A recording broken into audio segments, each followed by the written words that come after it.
Well, it is 6:30 and we have a quorum here. So I will welcome everyone to our level 10 for this month, being June 22nd, 2021. And Claudia, do we want to take a roll call for this meeting?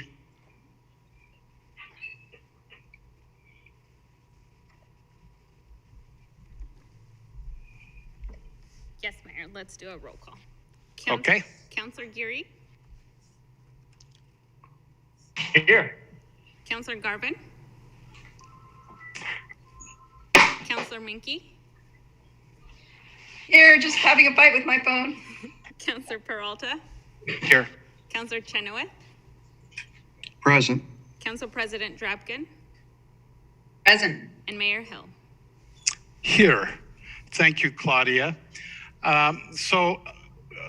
We are involved in our level 10 for the month, as indicated, and we have our agenda that was sent out, and we have some preparatory work for that. And so I will call on, as we do this, I'll call and recognize Wendy on the line. Wendy, it's good to have you, and kind of turn the movement going forward towards you as we go through this discussion. But I indicated that we had some homework, and that'll start us off this evening. So Wendy?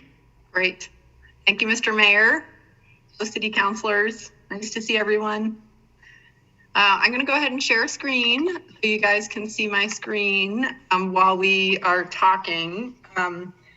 While we're taking notes. At times you guys have asked me to stop sharing screen. If you guys at any time want me to do that, that's fine too.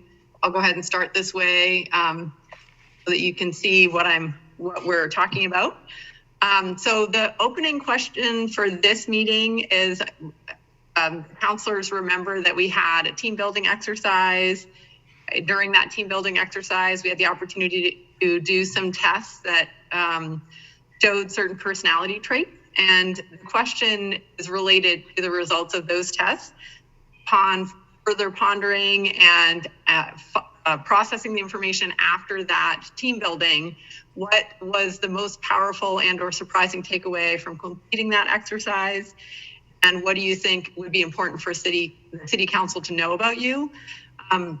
One of the reasons we're asking this question is it helps to process that information so we can get the maximum benefit from what you discover going through that process. So I'm just gonna, does anybody want to volunteer to go first to share what they learned from doing that exercise during that team building? Otherwise, I'm gonna call on you.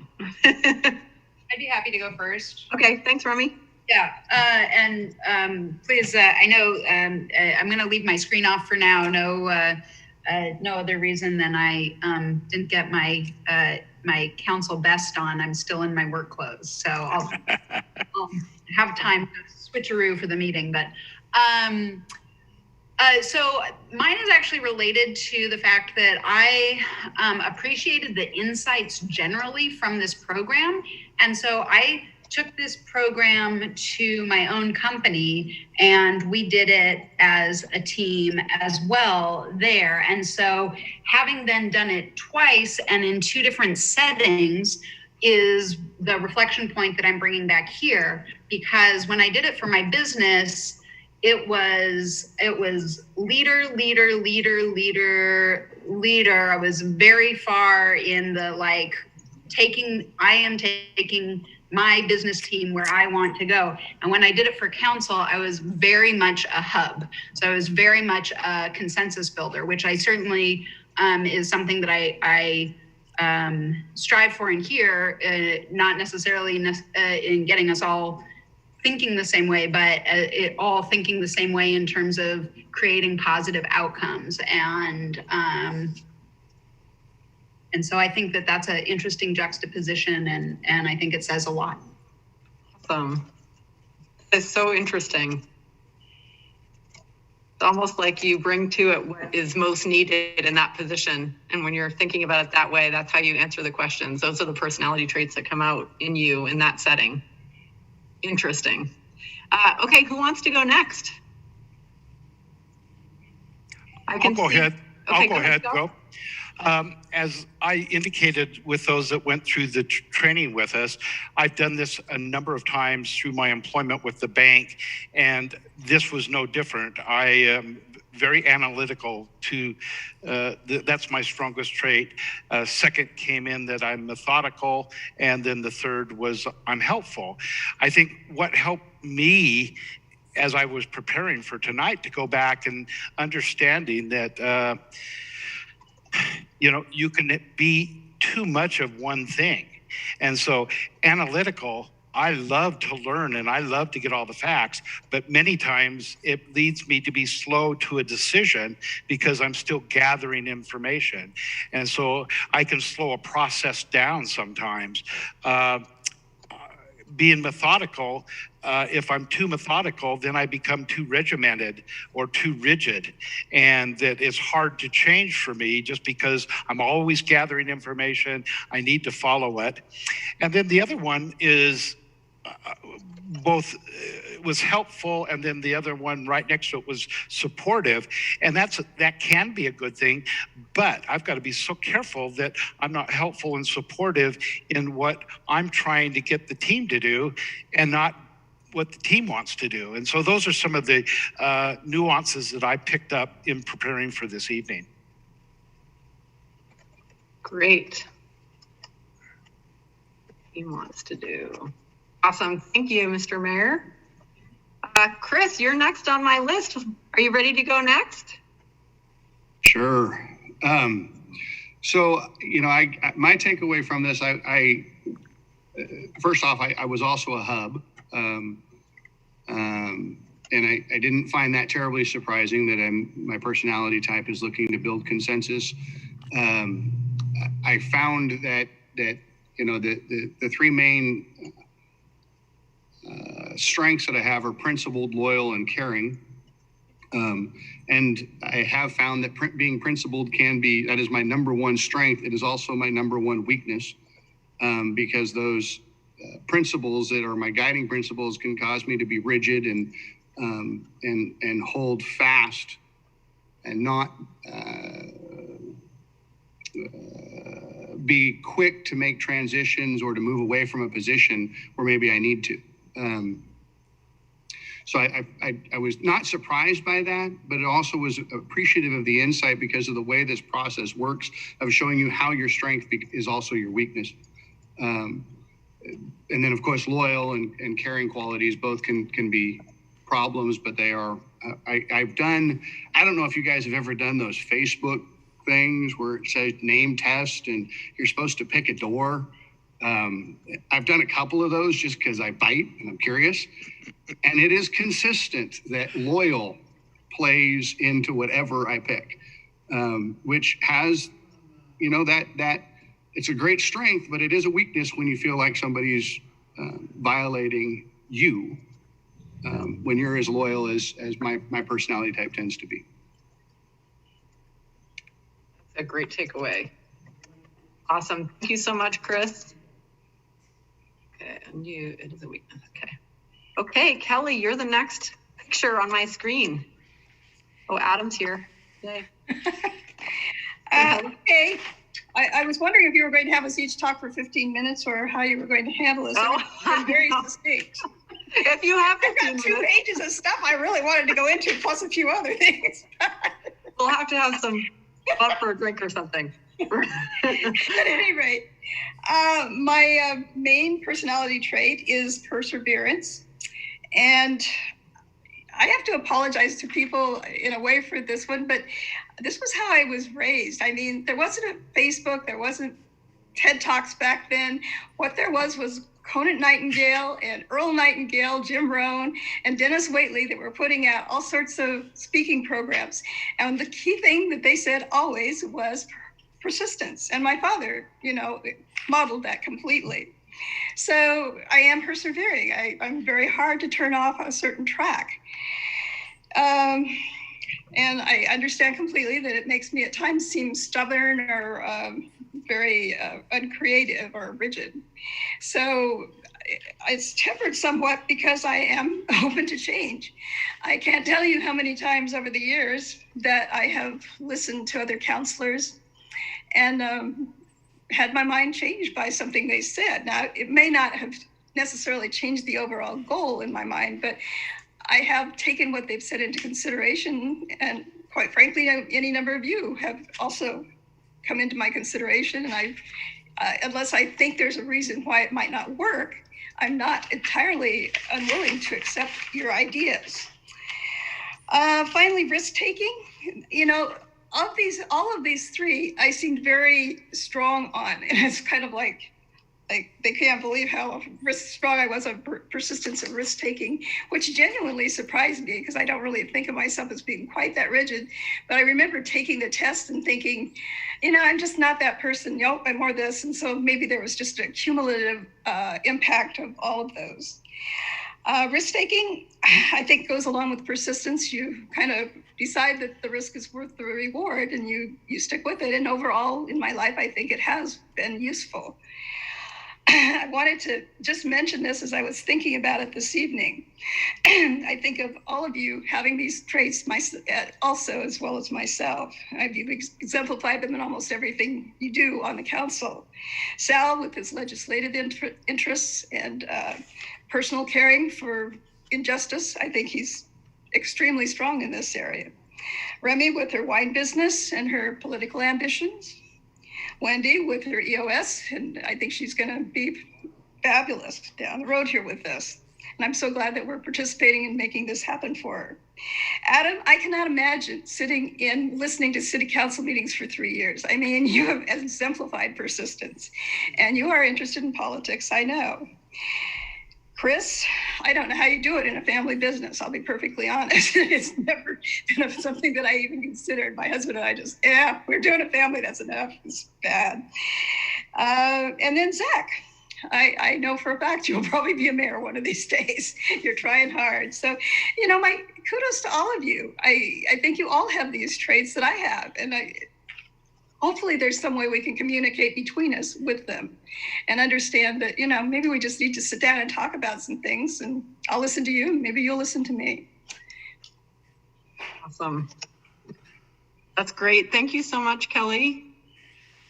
Okay, Sal, you're next on my screen. Thanks, Wendy. I just wanted to say I appreciate the thoughtful reflections that people shared tonight and the time that people put into this exercise. I flashed red-green. I think I was the only one that did, which tends to be towards analytic, assertive, and competing. So those are definitely three personality types that I have. They can definitely express themselves negatively in meetings, and I'm well aware of it in the form of annoyance or frustration. I tend to be pretty demanding, probably more demanding than I should be oftentimes of people around me. So, kind of holding to too high of a standards. I did flash a little bit, however, also in altruistic, so tended to hub in that direction as well. So anyway, those are some weaknesses. I think they carry some strengths as well. I really appreciate the comments that were made tonight. Yeah. Great. Thank you so much, Sal. Okay, Adam, want to share some of your takeaways? Is he on yet? I saw him come in. Maybe Adam's not here. I thought I saw him in here. Zach, you want to go next? Yeah, can you hear me okay? I can hear you. Okay, good. I think perhaps my takeaway will maybe err more in the selfish aspect because I don't do these type of exercises very often, the whole tell me about yourself type of thing. And so the counselor I cheesily got to know best was myself. And I think the assessment on how I work in this group, both in the context of this group, was super helpful, right? How, especially being the outlier, which I often find myself in most groups or teams or whatever, not being alike most of the people. You know, there was a lot of hubs around the table, and one or two others. I was one of the one or two others, and the only councilor or mayor that was out of the hub group by any means. And being far into that process aspect was informative to me to know sort of how it phrased, sort of how you interact with others and how others can interact with you was super helpful to me to sort of put into context conversations I've had in the past with fellow councilors, interactions I've had, you know, the conclusion of council meetings, and I sort of sit there and wonder why it went a certain way or it didn't go a certain way. I think it helped fill in that picture a little bit and give me context and meaning, and know how to talk to people, or know how people might best talk and communicate with me, and gave me tools to get people there, and gave me tools to bring me to other people. It was super helpful.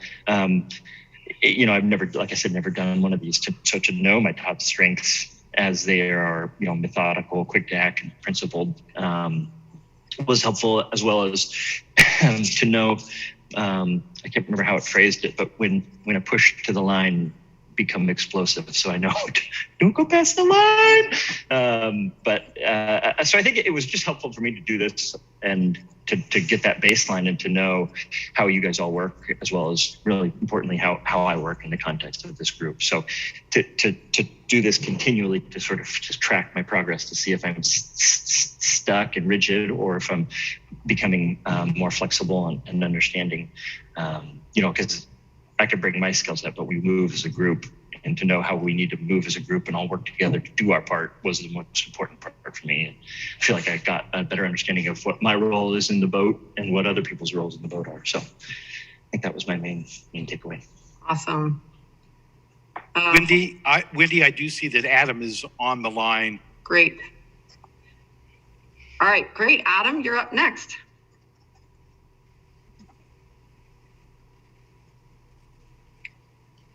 Adam, are you there? We were all sharing our deepest, darkest fears. What was yours? Well, that would be interesting. You heard spiders.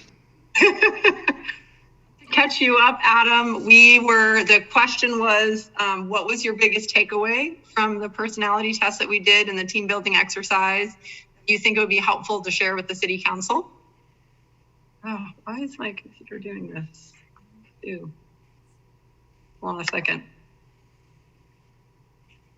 He's still muted, so. Hold on a second. I'm gonna.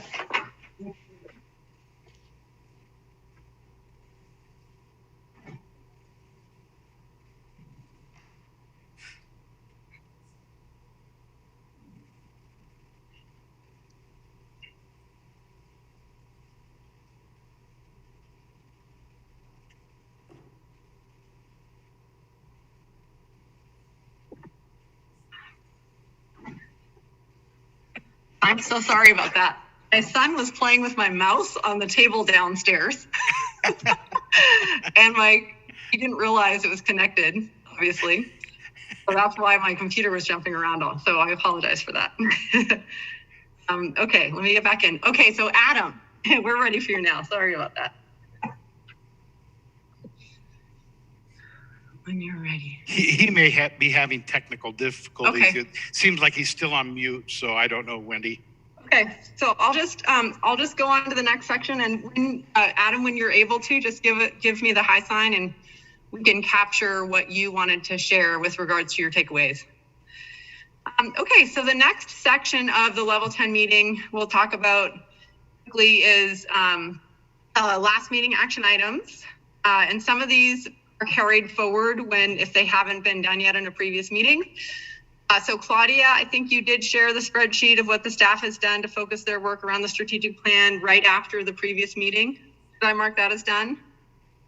Wendy, that is correct. Okay, great. And we're going to keep the vision traction organizer on there. We have, once we approve the 1-year goals, and we are, the Remy and Mr. Mayor and I are going to work on the why statement. We'll then bring the vision traction organizer back to you guys, and then I will consider that done for now, because there might be some things that we work on in the future. And Wendy, just to let you know, this evening, we have the 2021-22 goals on the agenda, so.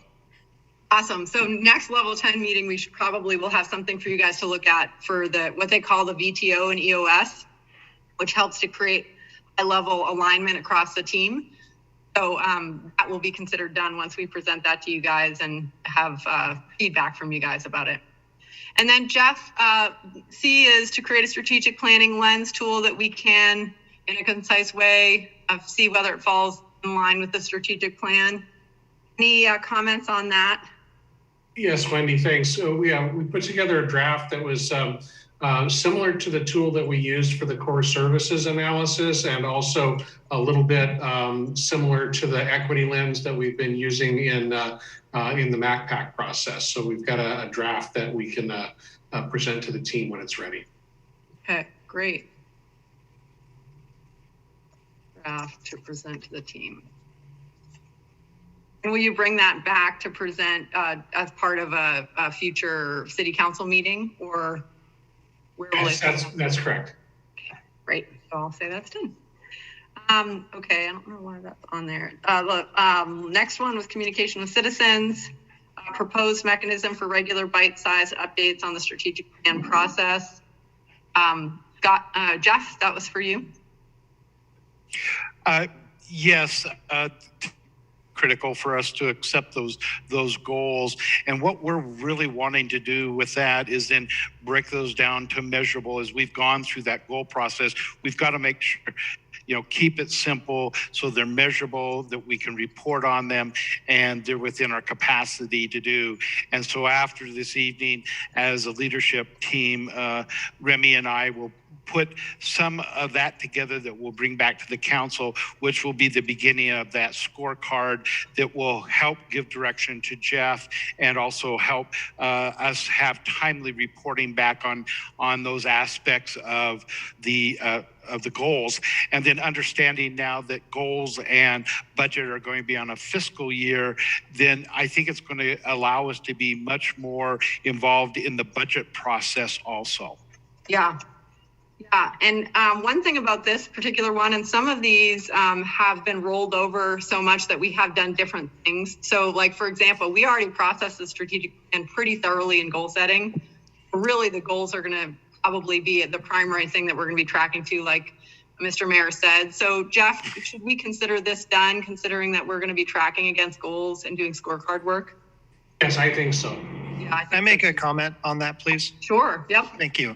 The one comment I'd like to make is that I would love it if this process, whatever it ends up being, align the goals to each departmental mission, because I feel like there's, each department has its own ability to accomplish different goals. And if we make general goals as a city, it may not accurately reflect the individual departmental missions within the city. And I feel like that was sort of one of my frustrations with the last few budget processes, is that I feel like that could be flowed into our workflow a little differently. Thank you. Department. And could I ask a question on that? Sure. Sal, then how do you relate that when there are goals that span multiple departments? Do you want to see each department goal outlined? Thanks, Remy. I think that, obviously doing project-based planning makes sense when it takes multiple departments into account. But I do think that in addition, each department has its own planning that aligns with its core mission. And so if we could sort of get more opportunity to hear about that and give feedback earlier, so that it's not necessarily happening right as the budgeting process happens, but that it happens much earlier so that it can inform the budget process. But I agree with you, Remy. It needs to be flexible enough so that if it's multiple departments, that's taken into account somehow in the planning document.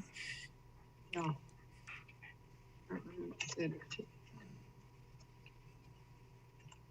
And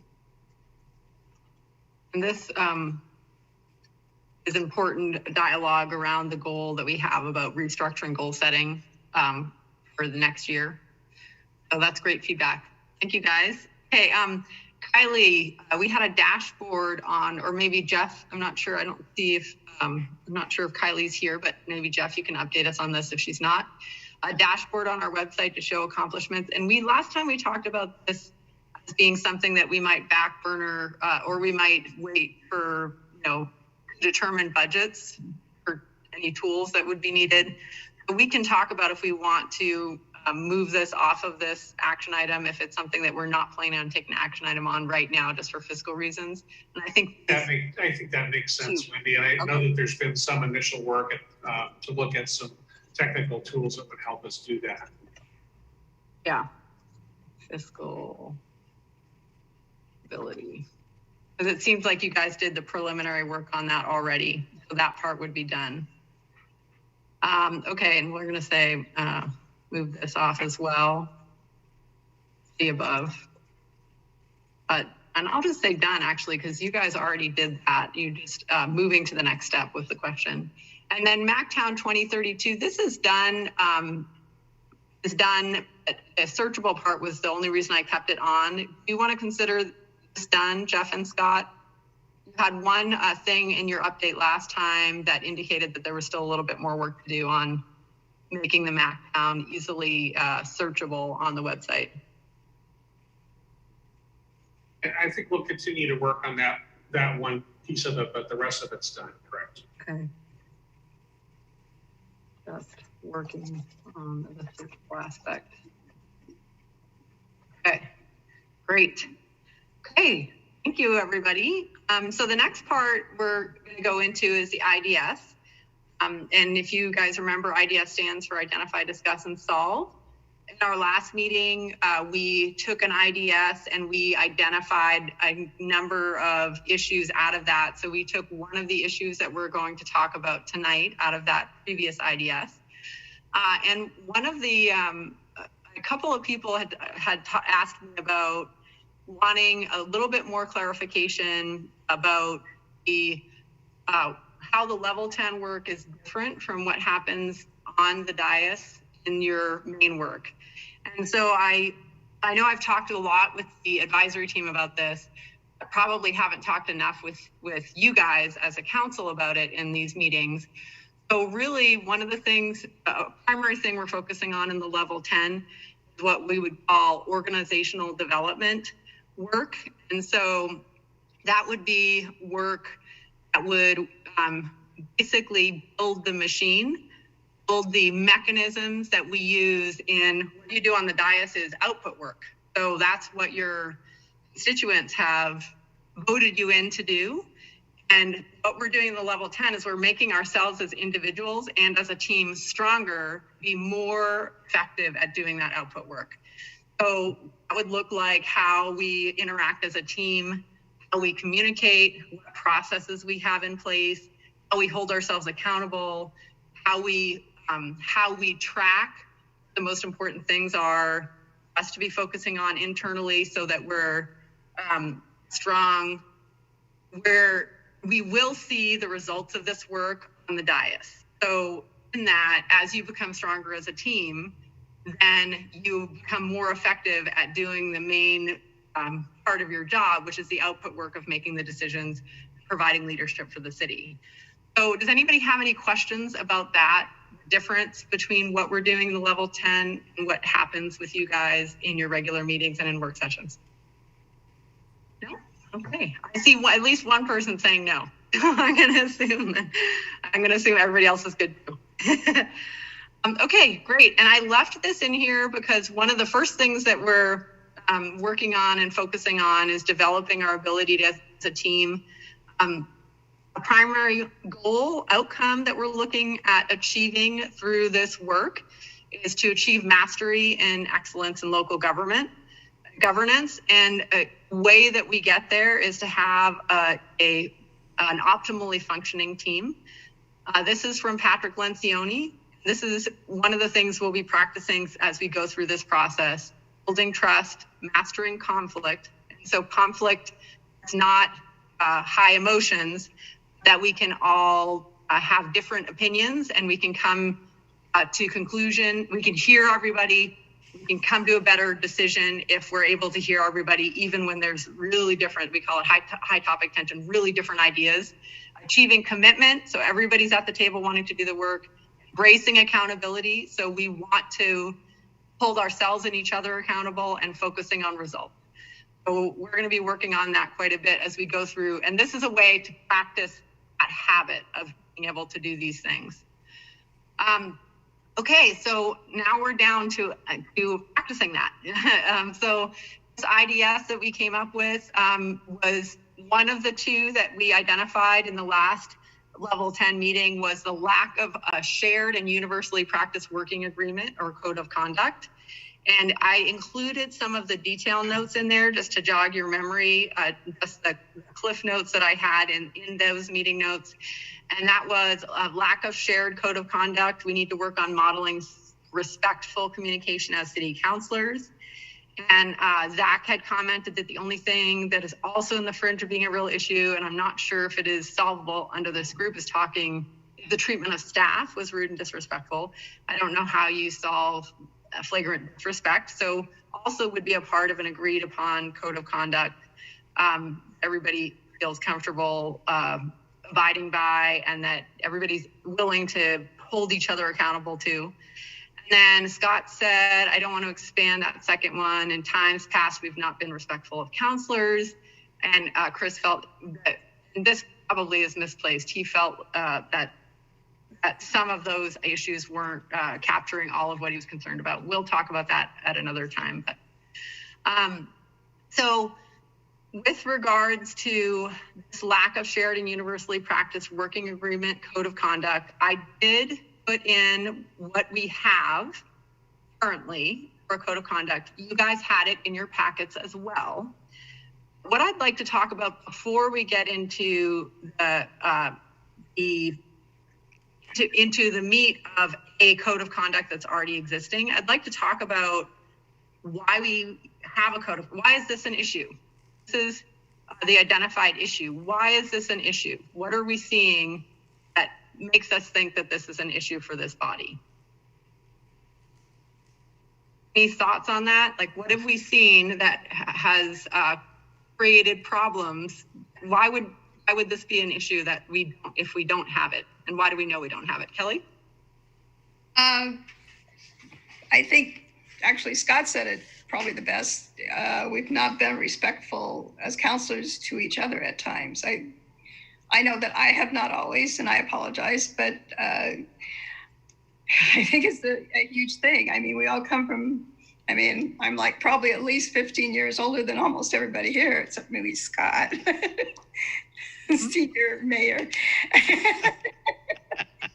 And, you know, sometimes it's very frustrating to deal with a person from an era that's different than the one you grew up in. You know, you think everybody thinks the same way I do. Well, they sure don't. So I know there have been times that I certainly have not modeled things well. I've been stubborn and not explained myself well, I think. And I think that's a big deal. I think to be respectful to other people, you do need to try very hard to explain yourself well. And, you know, make the best argument you can. You know, they may not agree with you, but I think it's important to respect each other in that area. I mean, there have been times if I understood the reason why people voted a certain way, I might have agreed with them, but I just wasn't entirely sure why they were choosing the reason they did. Okay.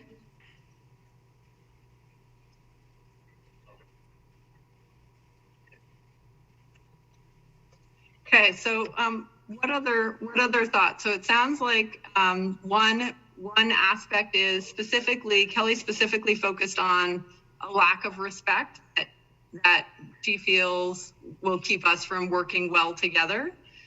Are there other things that we see that are gaps in an agreed upon code of conduct? Again, the code of conduct includes more than just respect. We might as a group decide that that's our big gap is respect. We might decide it's broader than that. So that's part of the conversation too. Okay. Counselor Zach Geary. It's your hand. I'm going to make Sal keep his camera on because it's nice to see him. Hey, Sal. I would just add, and this is maybe not surprising coming from the process guy, but to me, having all, and maybe it's just because it was well timed when I started council in the first few months, we dusted off the old document and, went about reading through it and seeing if anything needed new, because we had some new sort of leadership in the admin positions and talked through it and talked through each line and massaged here and there. I think we made a couple of tweaks and modernized it maybe. But from my position, it's sort of the rules that govern our interactions or our communications, and it's a baseline, right? I can talk to you and we can have as high topic tension as possible, or I know that you're out there doing your work on whatever things you are going to work on that you're passionate about, but that code of conduct that we've all agreed to is the governing basis of the rules, right? There's the sandbox that we're playing in, and unless we're all playing by those set of rules, it's hard for me to operate with people if they're not in that same set of rules and that same holding themselves to that same standard, holding themselves to the same guidelines. And if there's issues to the sandbox and there's issues to the guidelines, there's routes and avenues to approach it in a professional, respectful manner, than wadding it up and throwing it away. And I think to me, it's helpful to know that all of us are operating on that same level, that I'm held to the same standard that everyone else is, and we're approaching it from there. And that's that's the baseline, the foundation I need to build the house on. House Great. Building metaphor. Nailed it. And so to me, to not have that it's tough to get started on stuff if that common base isn't there. Does that make sense? Mm-hmm. Definitely.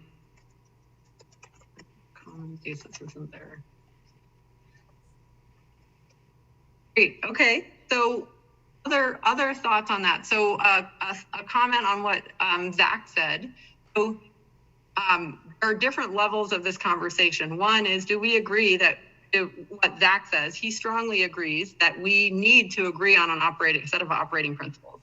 So whether or not it's this exact city council group agreement or another group agreement, that he feels like it's important we have one. So is this body in agreement on that? Like, or does everybody feel similar that it's important that we have an operating agreement, a rules of the road, to be able to work together in a way that's harmonious, even when we're working on hard, kind of prickly topics? I do think that it's important to have an agreement, an operating agreement that basically, sets forward a process for conduct, and for the same reasons that Zach mentioned. In addition, I would say the other reason, and maybe this is just a training issue, it's important to make sure that people are aware of the sideboards that we have on our own conduct, not just from a courtesy and collegial standpoint, but actually from a legal standpoint. Because there are times when, in the last year, I've heard people make public comments that, if an employee were to take that in the wrong way or to make a complaint, I think they might have a legitimate complaint. Mm-hmm. So people need to understand, what the rules are with respect to how we comment on people who are not our direct reports. People need to understand what the rules are in terms of how we comment about whistleblowing. Mm-hmm. People need to understand how, various legal aspects of what we do, or how various things we may do can affect the city's liability and labor relationships. So I just want to throw that out there, that's one part of a working agreement that should be considered. That's an interesting comment, Sal, because what I've seen, a thread that I've seen come up in addition to respect repeatedly is, what is the right way for city council to interact outside of city council meetings in a way that fits with that role? I mean, I guess from my point of view, you know, dialogue and debate between elected officials is fine.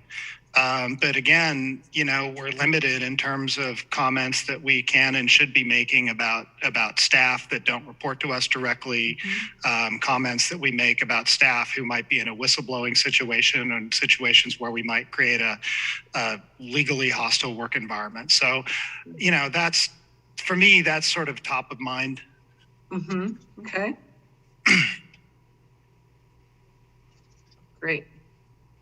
Okay, other comments on needing a baseline code of conduct, and or if we have an accepted code of conduct, is it accepted? If not, where are the major issues coming up with regards to our current state of code of conduct and our adherence to it? So Zach brought up that he feels like we do need a code of conduct. Sal had an important comment about what he thinks needs to be included in that code of conduct for guidance for city councilors. Other comments about that, where we see gaps or what we see that's not working about our code of conduct, or if there's any disagreement about whether or not we need a code of conduct, and what purpose it should play in the work that we're doing. Other comments? I'll go ahead and just share just a couple of thoughts.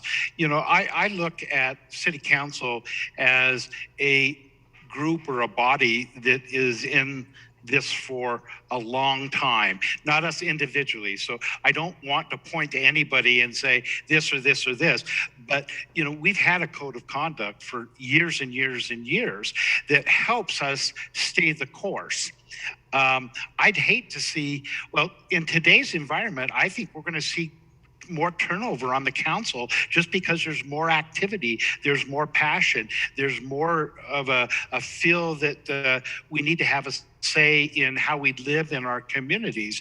And if we're starting over every single time we have a change on the council, we don't take the learnings from past years and decades of learning, and we lose that. And so I think it is a process that we go through and we refine it. We keep certain principles that I think trust is in. It's not. We can't move trust off of our list. It's the bedrock of us being able to work together. And so I'm one that feels that we ought to have a code of conduct. I think we need to have an opportunity to enhance it. But our discussions earlier tonight about the things that drive us as individuals, the more we talk about our strengths and understand that our strengths can be our weaknesses if we don't keep it within the, certain bounds, I think that's really important. I've always known that I'm way too analytical, but it's who I am, and it can really hurt a team. But you got to have one analytical, but you got to have a driver and one that can make a decision. And I think if we have trust in who we are and we have trust in one another, that in our discussions at our last level 10, when we talked about why we're doing what we're doing, there's nobody that's in this for the pay, because there's no pay, okay? And we need to have a sense of being able to accomplish the right things for this community. So it can't be self-reflecting so much as it is we represent our community and what's best for our community. And I think a code of conduct helps us get down that path.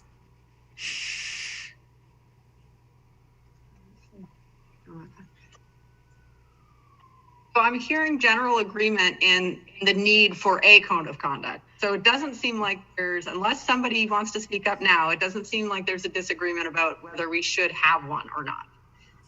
Am I correct on that? Speak up now if anybody has any concerns about agreement around that.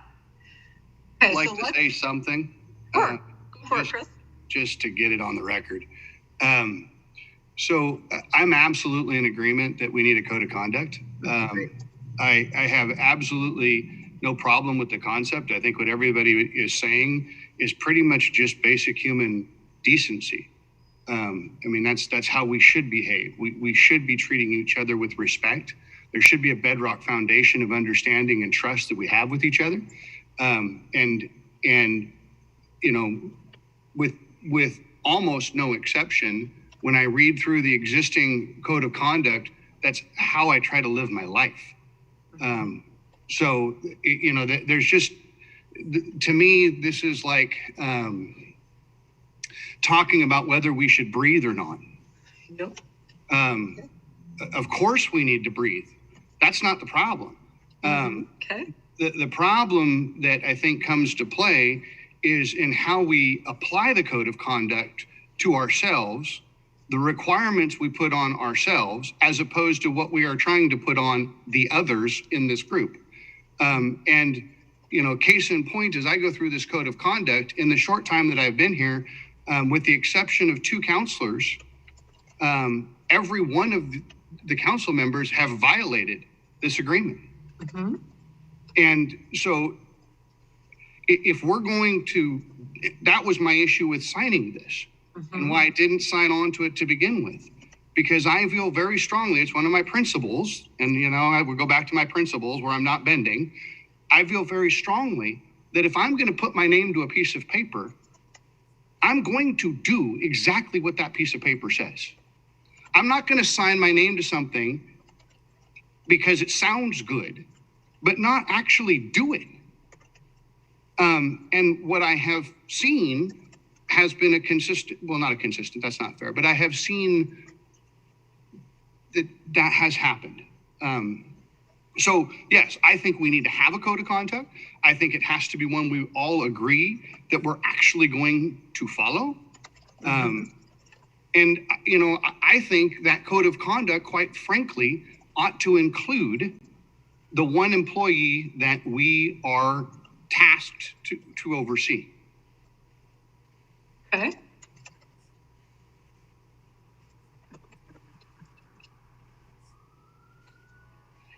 Okay, so that's an interesting point.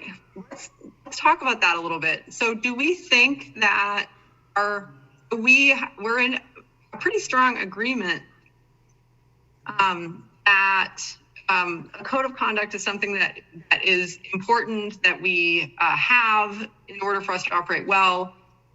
That brought this up as an issue. So what Chris is suggesting is one of the challenges isn't necessarily that we don't have a code of conduct. It's how we have internalized and applied the code of conduct we have. Let's talk a little bit about that, because we have a written and adopted code of conduct in paper. And that doesn't appear to be the problem. People don't agree that we should have it. There is agreement that we should have one. There is one that has been adopted. So what Chris is saying is we haven't embodied that code of conduct in our practices universally. So why is that the case?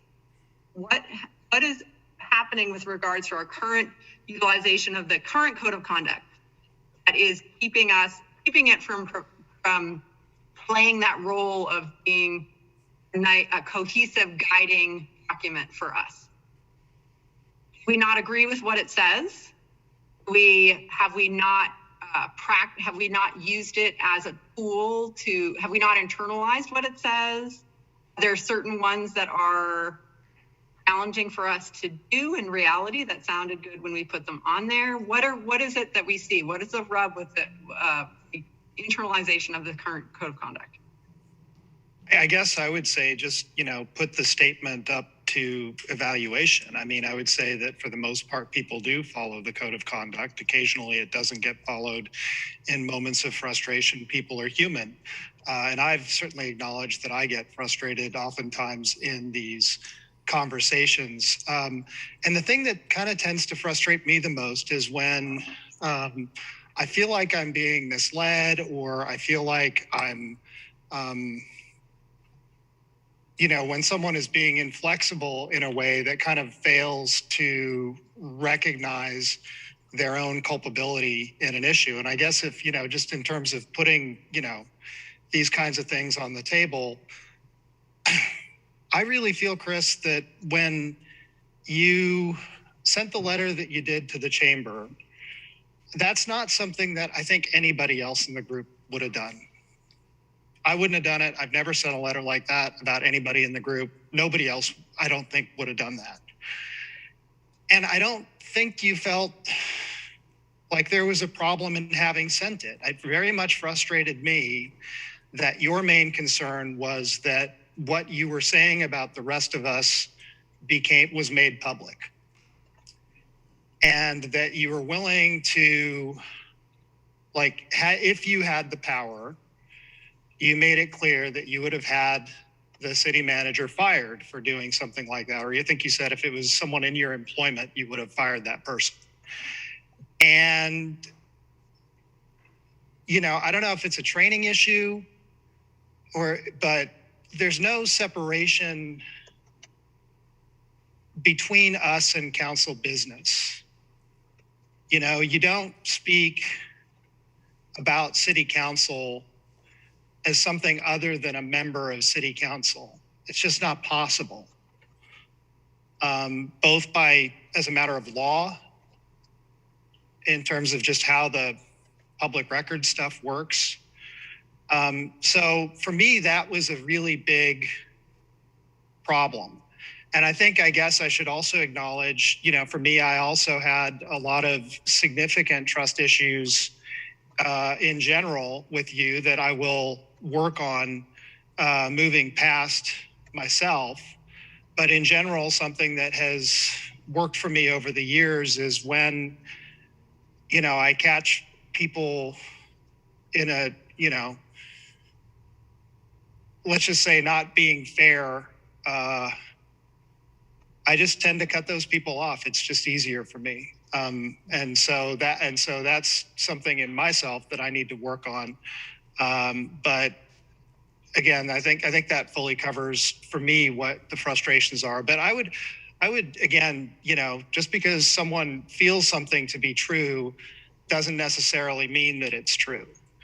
So Wendy, I would encourage you to, you know, evaluate, you know, are we 80% of the way there? Are we 90% of the way there? Because I don't think we're 0% of the way there in terms of embodying the code of conduct.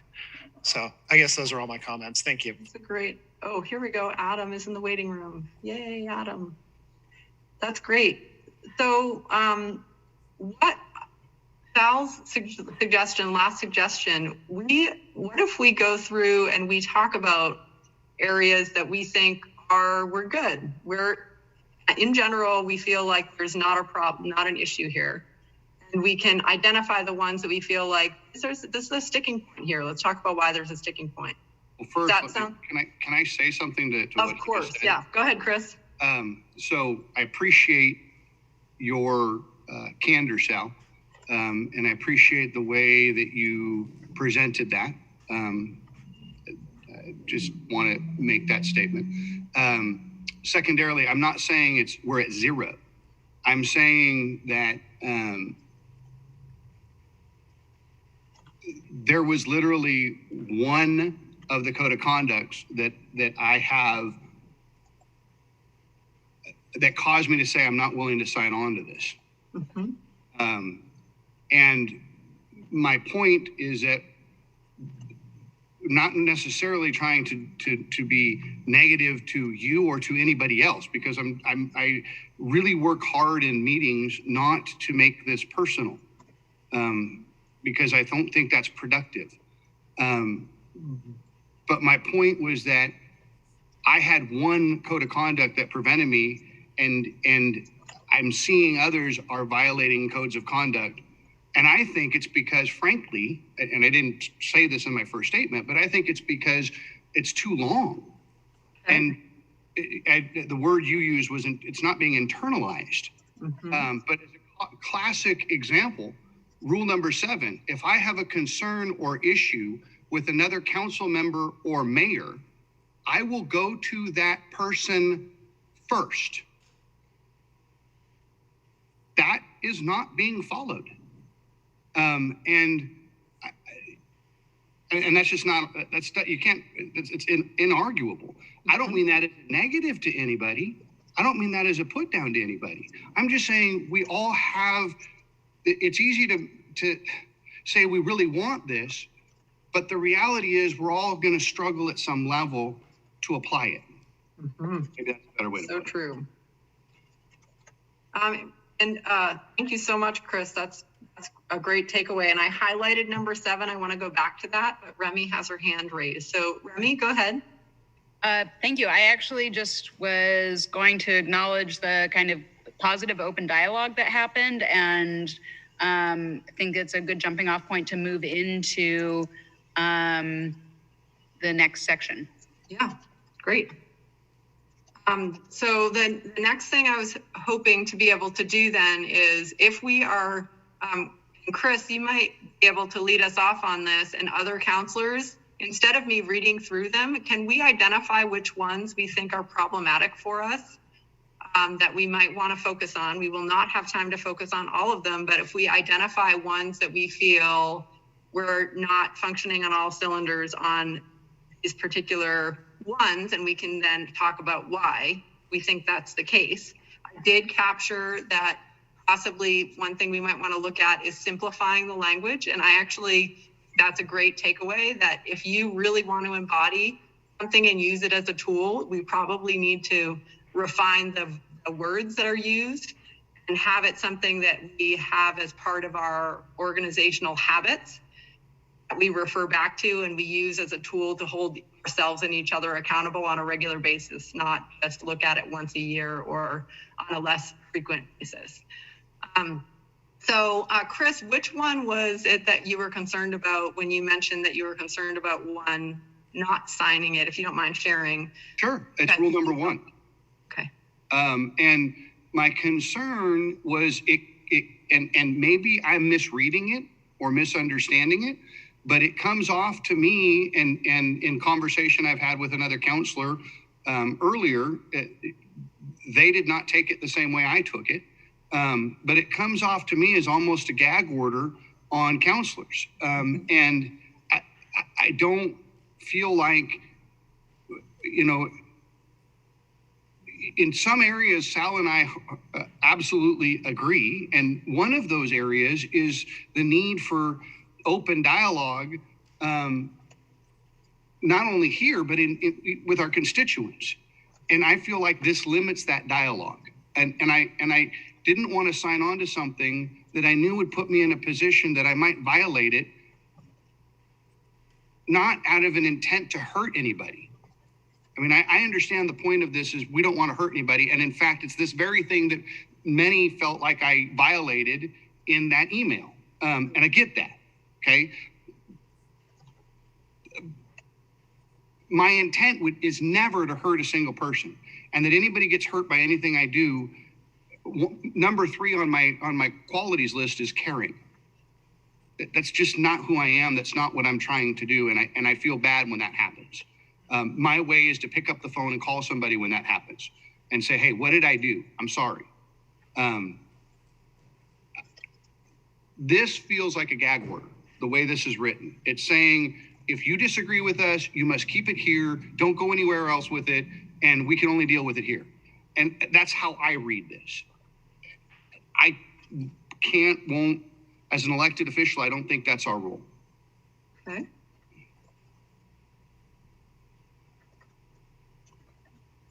So maybe we can other comments on that. And I particularly would be interested in hearing from Scott and Kelly, because this has been on there for a long time, about maybe some background about what the intent of this is. Because I'm sure the intent wasn't, let's put a gag order on counselors. Oh, Counselor Zach Urey, you go ahead and start, Zach.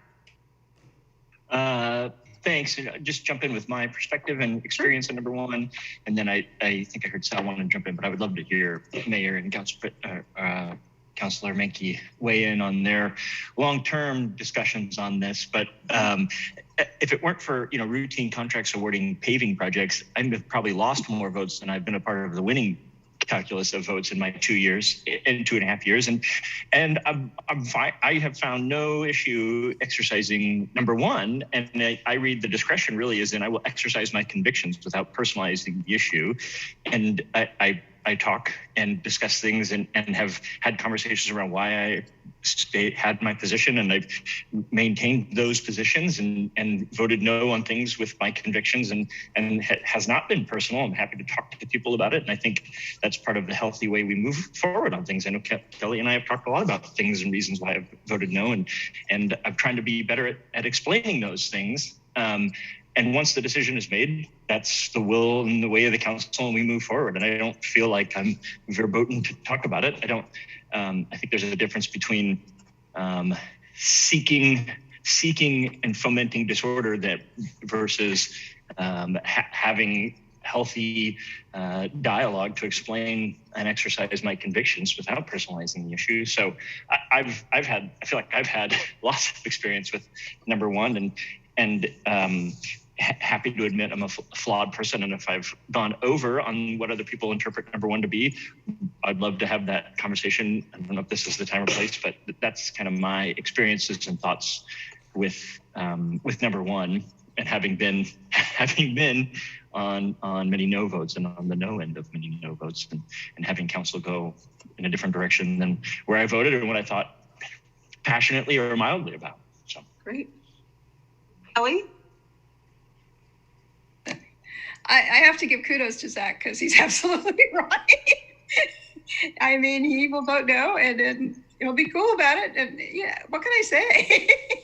I may disagree with him, but I think the whole point of this was, once it's settled, it's settled. I mean, in talking to my constituents, I may not, if it's something, I can't really think of anything I didn't reasonably agree with on almost everything. I mean, if we voted to, I just really can't think of anything. I mean, the biggest one I can think of is social gaming, where I wanted it to pass, or at least that was my advocation at the time, such as it was.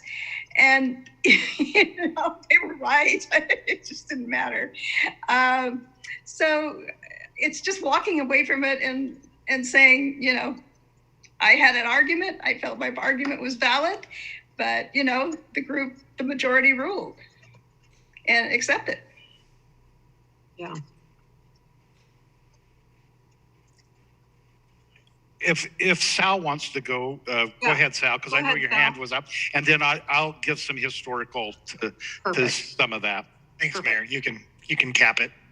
I don't think that respecting a decision means being quiet about a decision or agreeing with the decision necessarily. I mean, it means that you acknowledge that there's a rational basis for it, and that you respect the thought process that went into it, and you don't, attack your colleagues for, doing that. I mean, now criticizing the decision, criticizing the rational basis, saying if we had it to do over again, I'd love to. I mean, going forward, because a lot of these are things that we revisit on an annual basis or on every couple of years.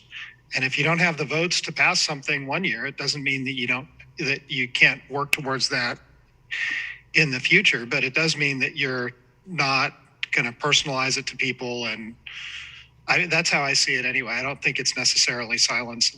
And maybe others may disagree with that, but that's how I feel. And in general, I agreed with Zach's comments. Okay. If I may, before the mayor wraps up on the end of this. Sure. If that is how you're perceiving what that says, and when I say you, I mean collective you, then I don't have as much of a problem with it. That is not what I was reading when I read that.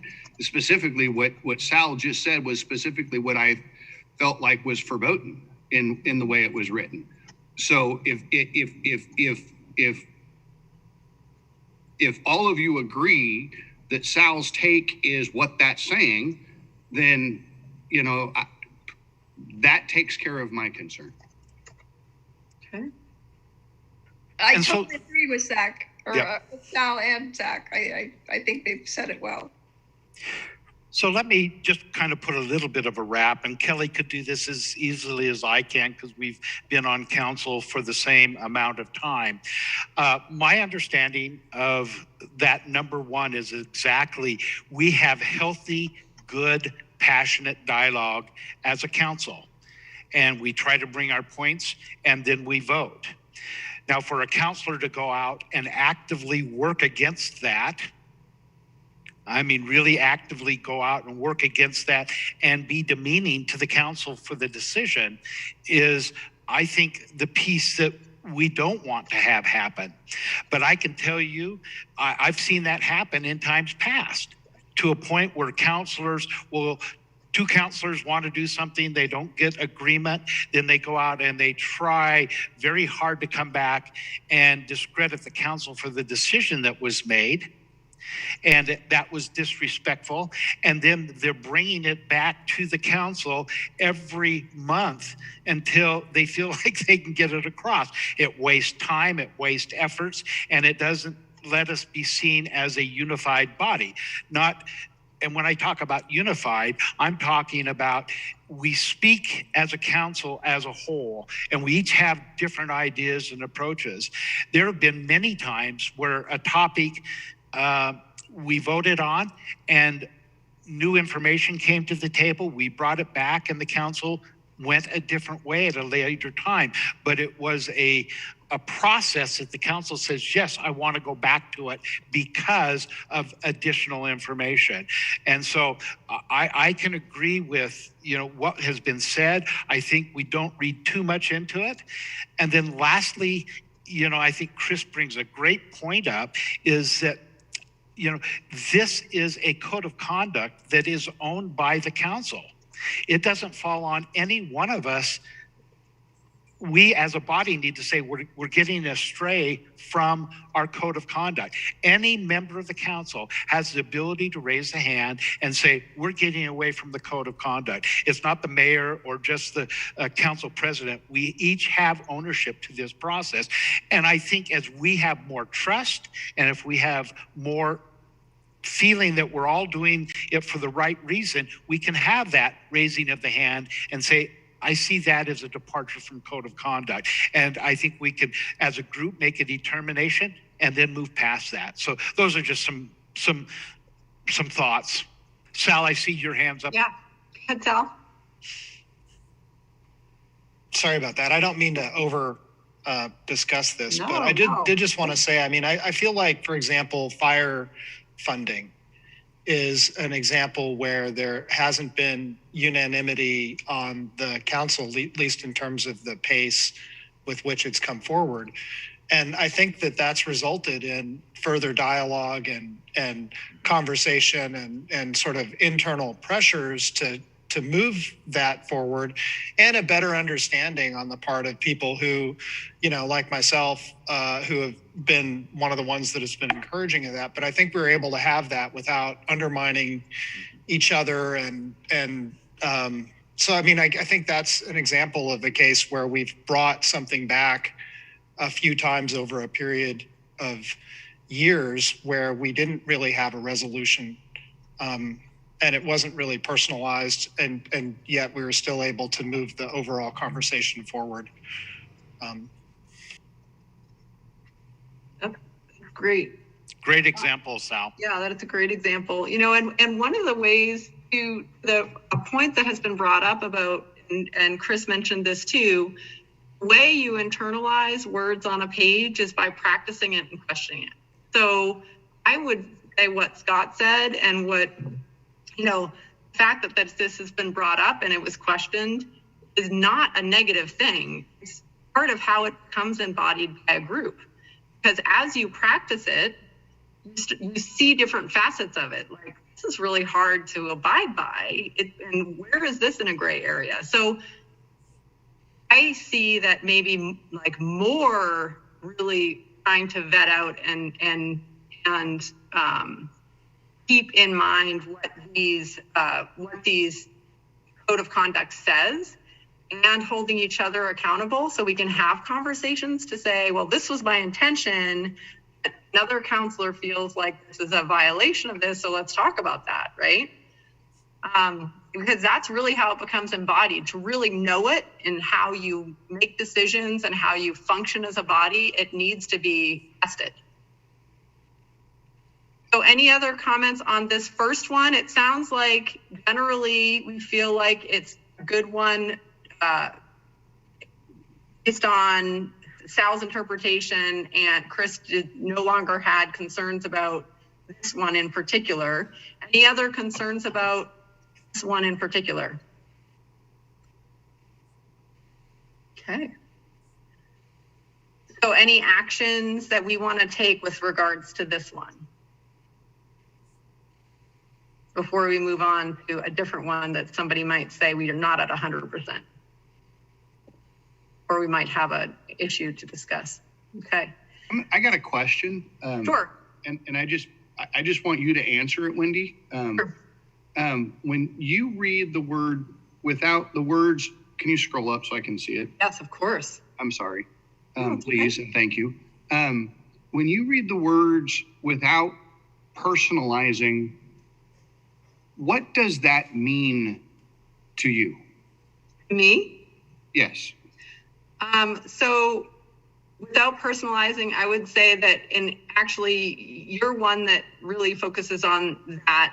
Like, so if Kelly has a different idea about a topic we're discussing, the way you keep it on the policy discussion level, not on where you go into attacking the person. Or not where you don't make it about an individual like yourself or somebody else. It's about the policy and the body and the work. Does that make sense to you? Or does that sound I'm asking predominantly because I hear a lot of personalizing happen in our meetings. And so I try not to do that, right? Mm-hmm. I mean, I have,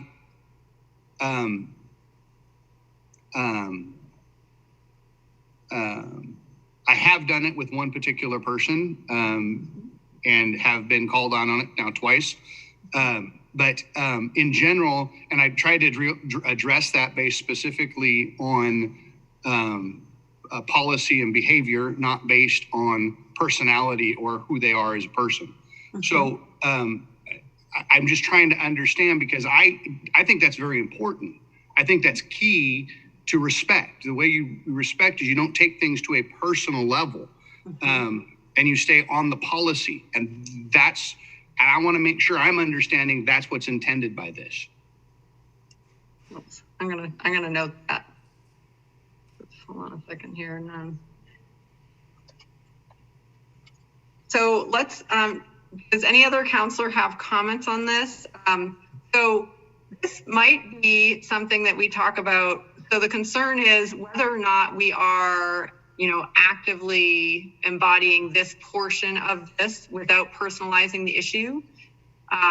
Chris said that he's seen instances across the body where we tend to do this. So maybe we need more practice with regards to this particular aspect of this city council agreement.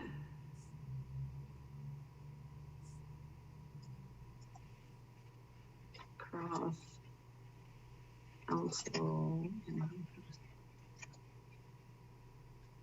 So let's talk about, we only have 15 minutes left, and I don't want to move. I want to use that time as efficiently and effectively as possible. I think this was a good example of working through and seeing if we have agreement on the principle that's in the council agreement. Chris had a concern about it. We talked about what other people's perspective of it was, and wrangling that, like, what does this actually mean? It seems like we had agreement.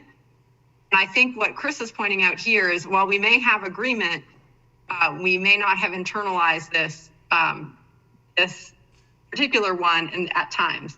So let's talk a little bit about what we think we can do to make this, and if we want to go back and talk about individual ones, like Chris brought up number 7, we can plan that for another time, or we can plan to continue the dialogue. Let's take a little bit of time to talk about what do we think is lacking for us to be working on embodying this as a team, embodying these as a team, and as maybe a part of that process, as we try to embody it, learning from the experience of trying to embody it. Because we already have one comment from Chris. He thinks this is going to be difficult for us to utilize to to guide our behavior, similar to how they like for you to have only 5 very simple core values. Because in order to use something as guiding principle, if it's dense and it's not too wordy, it's easier for you to use it and remind yourself and remember it. How many of us could really recite this, right?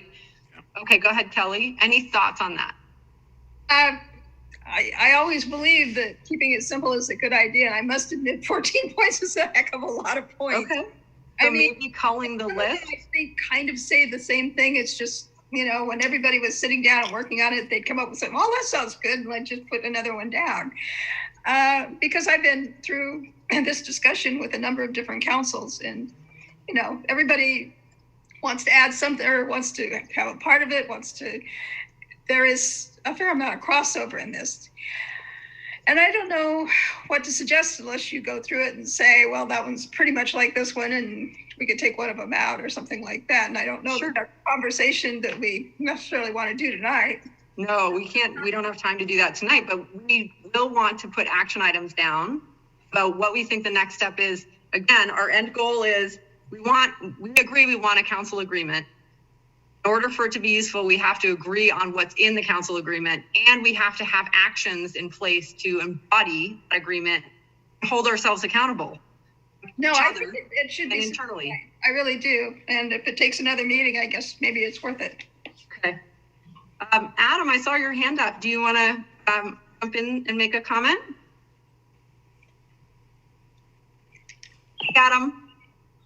Hello, sorry about the technical difficulties earlier, but yeah, I definitely agree with Kelly that I think it's too long. I mean, at a maximum, maybe 10, but I think the shorter it is and the more concise it is, the better opportunity we have to hold each other accountable and actually adhering to it. It's not like there's anything in there that I don't have a problem doing all 14 of those things. I just think it's too long for, I think we should all be able to eliminate some of the more simple things that is just, for lack of a better term, common sense as far as decorum between people, and keep the meat and potatoes in that council agreement and move forward with something that's simpler, that we all know what's in there, and we're all not afraid to call each other out if a meeting deteriorates into violating that council agreement. Because right now it's too long, and it has too many different bullet points in there that I just think we get lost. And so it's like, we've all agreed to this council agreement, but I don't know if one of us could recite it. Yeah. No, I couldn't. Yeah. I know the purpose of the council. Can I say one thing? Wait, go ahead, Adam. Adam wasn't done yet. Sorry, Adam, go ahead. Very sorry. I know the purpose in the intent of the council agreement, and so, I do my best to adhere to it, but I'm sure I've violated it more than once in the last 5 years. Yeah. Great. Thank you so much, Adam. Okay, go ahead, Kelly. Just a suggestion, why doesn't everybody look at this and see where they think they see redundancies? And, come next time, having done their homework, maybe we can just go through this fairly rapidly. Yeah.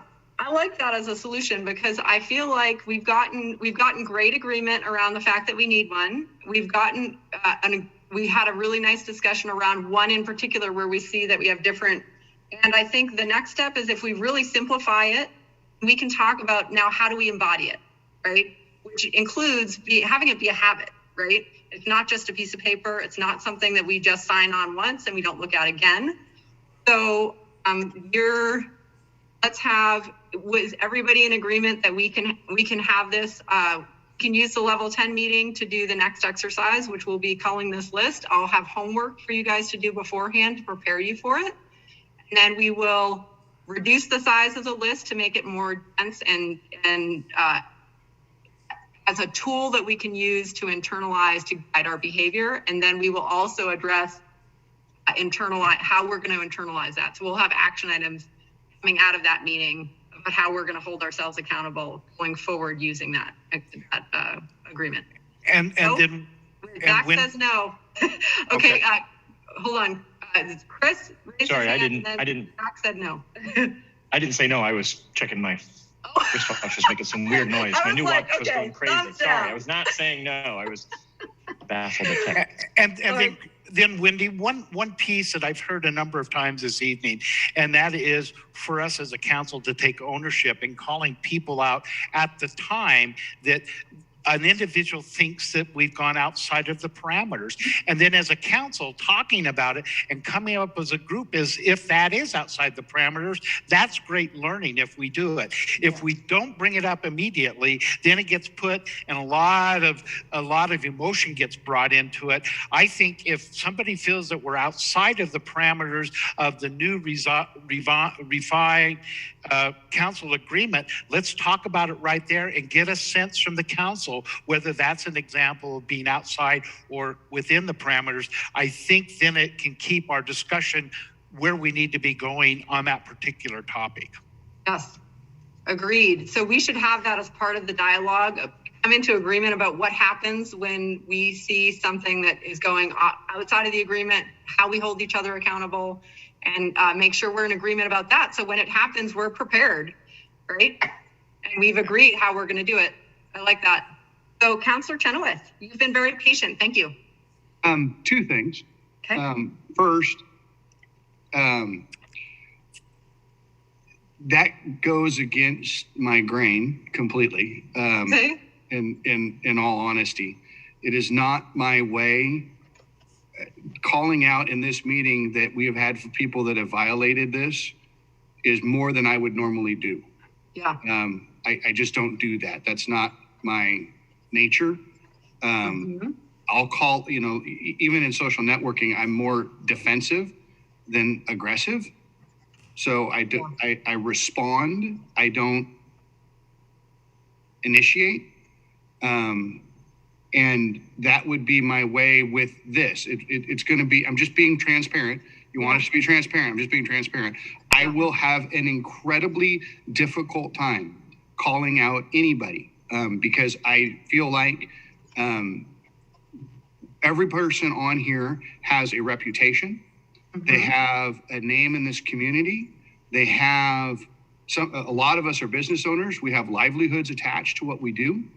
And I don't want to put any of you in a negative personal light. I may vehemently disagree with your policy decisions, but you as individuals deserve a ton of kudos for your willingness to sacrifice of your time to do this job for nothing other than my experience for the first 4 months is a bunch of grief. And some of it may be warranted, some of it may be not. So that goes against my grain. I will really struggle to call people out for such things. The second thing I would ask is in your homework, I would love to have you ask us to evaluate where we think we already have violated. Okay.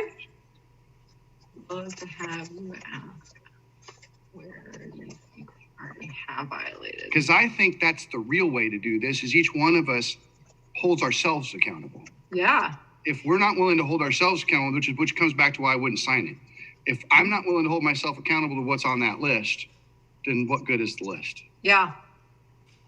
Great. I definitely will. That's a great point. And one thing I'll say, Chris, is that putting it on the topic for dialogue, how we hold each other accountable, it may not be in a public forum. So that would be part of that conversation. It may be that we say, okay, when you see something in a meeting, call the counselor and talk about it as a learning opportunity, right? We want to support each other and being amazing counselors. That's our goal. We don't want to grandstand and if that's not the best way to help that counselor to learn, then we shouldn't choose that as the way we hold each other accountable, right? So it's having the conversation so somebody knows when they see something that is a violation. So how do we feel like we want to hold each other accountable on that? Maybe it is, like you said, a call afterwards and say, hey, I was wondering about that. Can we have a conversation about it? Because I felt like it might be a violation of this one. And that's how we decide that we want to hold each other accountable, not in a public forum. So that's a great comment. I think we should continue. That should come back at our next meeting when we're talking about what our structure of accountability is. And we have somebody, is that okay, Chris? I can move on to Zach to have it as part of the next meeting. I don't see your face, sorry. Sure. Okay, thank you. Okay, Zach, go ahead. Thanks. I think as we wind down, I just want to make sure I put two bows on it. One would be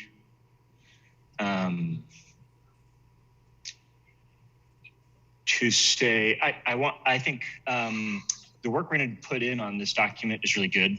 If it's working towards an agreement that we are all joining and not subterfuge to take down the document. And so I just want to voice that I want to embark on this to get a better product that we all agree to. And then I think other is, I think we can endeavor to, we all are going to go through this maybe as our homework, but to say, here's where we've erred before, and here's how we're going to strive to meet this, not sort of, I've messed up, strike one, take my name off the list. I don't need to play by the rules anymore. So I just want to say, I think the other thing to make is a good document that we all agree to and strive to hit.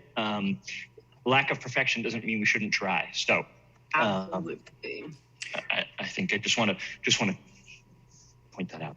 And in fact, to your point, Zach, the way we become masters at living this document is by making mistakes and catching ourselves and learning from our mistakes. So we don't want to castigate ourselves or each other when we do make mistakes, because that's part of the learning process, right? Anytime you're challenging yourself and you're seeking to do something difficult, which is difficult to embody as a team, an operating agreement, then you're going to slip up. Every one of us will, right? The key is to make sure we learn from it, make sure we have a return cycle to be able to then get better and better and better. So, Wendy, we do need to close. Yep. We've got 2 minutes to get to the other meeting, but Okay. Great dialogue.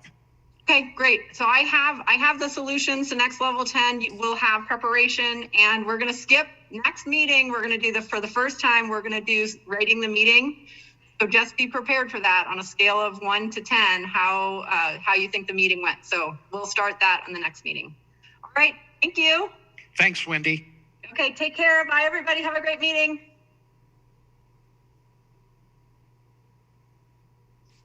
Do we stay on this one or do we click off? Counselor, you click off and go to the other one. Just so I'm following a new Zoom link.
Recording in progress.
Okay, it looks like we have a quorum.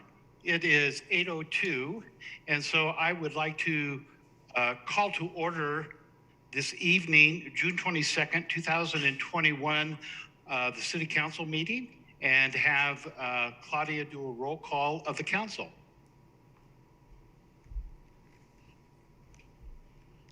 Councilor Geary, Here. Councilor Garvin, Here. Councilor Minke, Here. Councilor Peralta, Here. Councilor Chenoweth, Present.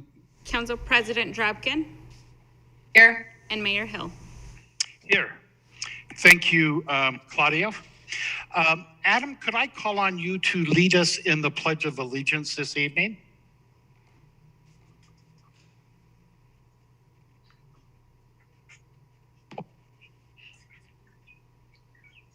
I pledge allegiance to the to flag, the flag of the United States America. and to the republic for which it stands, one nation, under God, indivisible, with liberty and justice for all.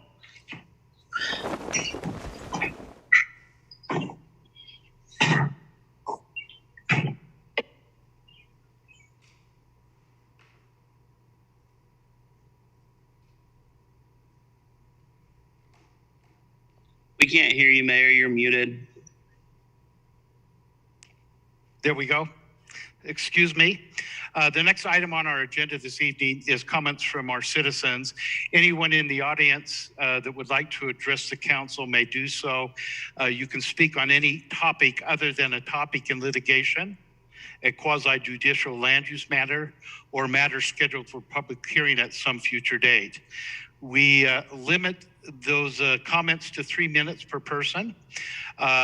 Again, if you have a desire to speak, please raise your hand in the Zoom feature, or you can turn in the chat function to Claudia and she'll recognize you. And again, anyone on the phone that doesn't have those functionalities, I will call on those on the phone. If I see anyone there just by phone number, I'll call on those. So Claudia, do we have anyone that has signed up for comments this evening? Yes, we'll start with Mark Davis, who's on Zoom. Thank you. Mark, it's good to see you. Welcome.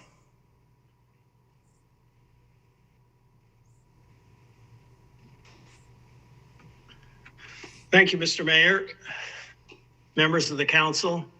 Mark Davis, 652 Southeast Washington Street.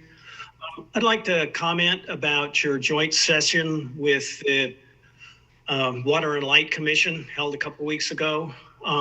During the presentation that John Dietz provided you, there was a slide talking about the energy sources that Water and Light draws upon.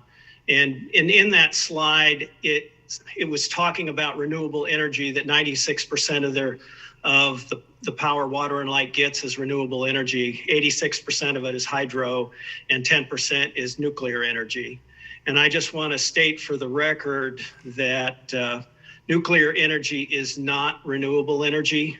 I had a conversation with John afterwards, and we discussed the matter, and he agrees that due to the nuclear waste that is created by nuclear power, it is not a renewable energy source. He said he inherited that PowerPoint slide and that he will correct it in the future to have it read carbon free. So just wanted to make sure that the council was aware of that distinction. Important to me, maybe not important to other people, but that's all I have to say. Thank you. And Mark, I just let you know that that was brought up at the MAC Water and Light commission meeting and corrected there for the commissioners. Thank you. Claudia, next.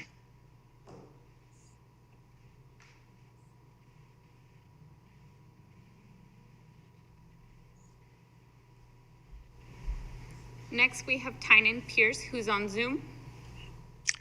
Tynan, welcome.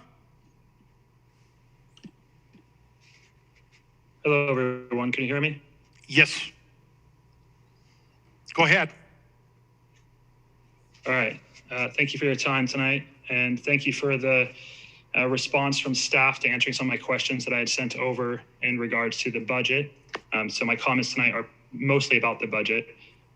And so I'm aware that the vote tonight will most likely just be going through. And I just want to bring up a couple points, and not to belabor things that are already in my emails. But one is the information that in terms of when the timing and the process about this, and how apparently by the end of the fiscal year, which is June 30th, is when all these decisions need to be made, or we can't levy the property taxes, so we can't really postpone the decision-making of the budget. But then if the public comment period is literally just within a couple weeks of the end of the fiscal cycle, it just seems potentially either, on the light-handed side, poorly timed, or on the other, maybe the heavily-handed side, it could be maybe just seen as performative. They're just giving citizens an opportunity to participate, but not really. Like you're saying, oh, tell us your thoughts on the budget. Oh, by the way, the cycle ends in a few weeks. We can't actually do anything. And so I know that in the city council strategic plan and kind of the notes that you have in the agenda packet, you're talking about making ways to make sure citizens of McMinnville can have a better understanding about what's going on in our city, and updating us more with potentially like a new doc and a new information on the website and all that kind of stuff, which is great. But these sorts of things create disillusionment pretty quickly when there's just not a real way to engage in a process. You're being told it's a real way, but then it doesn't end up being a real way. And regardless of whether or not people agree with some of my statements, I'm still going to just go ahead and say I disagree with this budget. I don't think it addresses the needs of our community, especially the most underserved in our community. I think the idea of $10,000 only for an affordable housing budget is just nowhere near enough. No money allocated for climate change initiatives. I mean, I know that it's now at least added to the city goals to have a climate action plan and the potentially sustainability plan, which is great. But again, there's no money allocated for it. So all these things to say that if I were to ask you that from now on to fund most of this police budget from grants and fundraising, I'd probably be laughed at and be told I was inflammatory. But yet we fully think it's normal and status quo to fund all these other important city services and public services through grants and fundraising.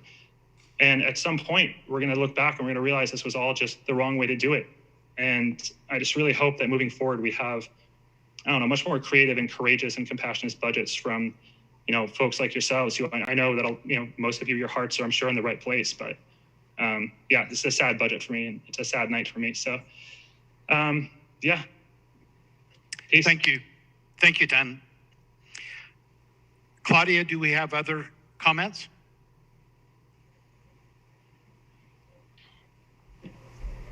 No, Mayor, that was all.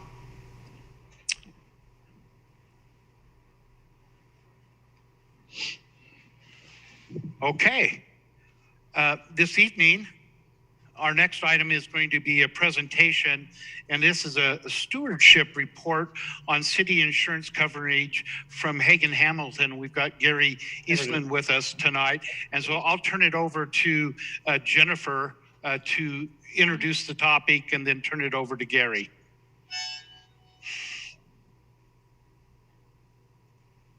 Sorry.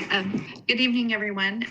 I'm Jennifer Cuellar, the Finance Director, and we have worked with Gary this cycle to look at our insurance policies, both general liability, cyber insurance. There's a special policy for airport, and there has been a lot of change in the workers' comp area. So I will let him get into some of the details in terms of what we're looking at for next year. And here is Gary. Are you on the line? I just can't see everyone. Yes, Gary's there. I'm here. Thank you, Jennifer. Good evening, Mayor and councilmen and women. I just wanted to kind of be here to answer any questions. The stewardship report that I write out is pretty much a high-level perspective, which doesn't provide all the details that, but in this particular case, I did go into quite a bit more detail on the workers' compensation because there were a number of changes that are taking place. And so I'll kind of just go through the highlights of the report. And then if anybody has a question, we can address those as they come up or at the end if you prefer that. But first, I'd like to thank everybody for their support. This is always a very difficult practice. Going through the renewals on these insurances is just like starting over again, even though you've paid millions of dollars through the years. And it's like now we start over again every year. And it's a very challenging part of the process. But with Jennifer's help and her staff, as well as Jeff and working with Amanda now, it's really good that we have several different perspectives. And it helps me to make sure that I'm addressing all the questions. To start with, the City County Insurance Services is continuing to provide the primary package, which includes the property insurance, all the public liability insurance. That includes insurance for the City Council as far as any suits that might come against you in the scope of your duties. It also includes a number of other inland marine, which would basically be like all the equipment, all the public works, and so it's a lot of different moving parts that are covered by this policy. The unique thing about City County, just to touch on that, is it is a risk retention group, which means that you own, all the members basically own this entity per se. You're the ones who will run it. We've had a lot of representation on this council. So it is something that is designed to provide insurance when you can't get it in the private marketplace and maintain a much lower cost throughout the years, which it has done. City County is one of the most successful risk retention groups of its kind throughout the United States. Oregon has always been a profitable state for insurance companies to do business because our legal system hasn't been oppressive, and we don't get hail to the degree that most Central Americans do, and we don't get hurricanes to the degree that the coastal states do. So Oregon has always been a very sought after place for insurance companies to do business. And with that said, that's really helped this program to succeed. And they continue to keep the rates down, even though we're seeing rates go up around the world because of wildfires worldwide and a number of other issues that are being challenged. So with that said, they projected a 15% increase this year. The actual renewal contribution for City County from City County is $659,508, which is up from $596 last year. It's about a 12.8% increase. So you're slightly under the 15% average member increase. And that's primarily in part due to the management and the claim structure, because it is a weighted renewal. So that's the really key, the keystone to this particular cornerstone to this particular portfolio. And so I can answer any questions on that if you wanted me to go forward. I'll just keep moving forward. Any questions for Gary at this time? Okay, and the next step is the workers' comp, and this is the part that has significant changes. City County has always provided us with workers' compensation with the city. Over the last 30 years, we've actually been participating in a paid loss retro plan, which basically means that you take an annual premium of $400,000 as an example. You pay 25% of that down, and then you pay losses as they come in. You reimburse the company up at a cost of 1.2 times the actual cost of the claims. And so there's an upside and a downside risk involved, but the city has always managed that very, very well. However, it is something that a lot of very few public entities really have the ability to manage a paid loss retro without a full-blown risk management team in place. But the city McMinnville has really done a good job with this. They've actually been a model for a bunch of other cities. Now, this year, though, City County was losing so much money on their work comp side. They were projecting a 30% increase this year and in years beyond, and they knew that was not sustainable. So they've been working with SAFE for the last several months to see if SAFE can step in and assume the role of the workers' compensation provider. And they did come to an agreement on that last January, and we've received through the process. They've now processed over 200 members of CIS, and we have got two options from them. The one is to continue on a paid loss retro as you have in the past, but the other, which is actually an option that we have explored in the past, but it's never been competitively priced enough, which is a guaranteed cost. That just means you pay one premium, you don't have to worry about future liabilities. So there's less risk involved. The upside is that the maximum exposure is capped, and the downside is if you do have a very low loss year, you're paying a little bit more than you would if you're in a low loss year. But historically, I addressed that in this particular stewardship report. I gave several examples how to do a comparison of the criterion. You kind of look at your potential minimum payout versus your potential maximum payout, and then you compare that with the guaranteed cost plan, which in this case it works out to be, my recommendation would have been basically this is a good year to go to the guaranteed cost plan because you're locked in and you have no future indemnification obligations. However, it is still a process that has to go. You have to decide. So we met with Amanda and Jeff and Jennifer and their respective crews, and basically kind of laid out all the facts, and they came back with their recommendation to go with the guaranteed cost, and I agree with that.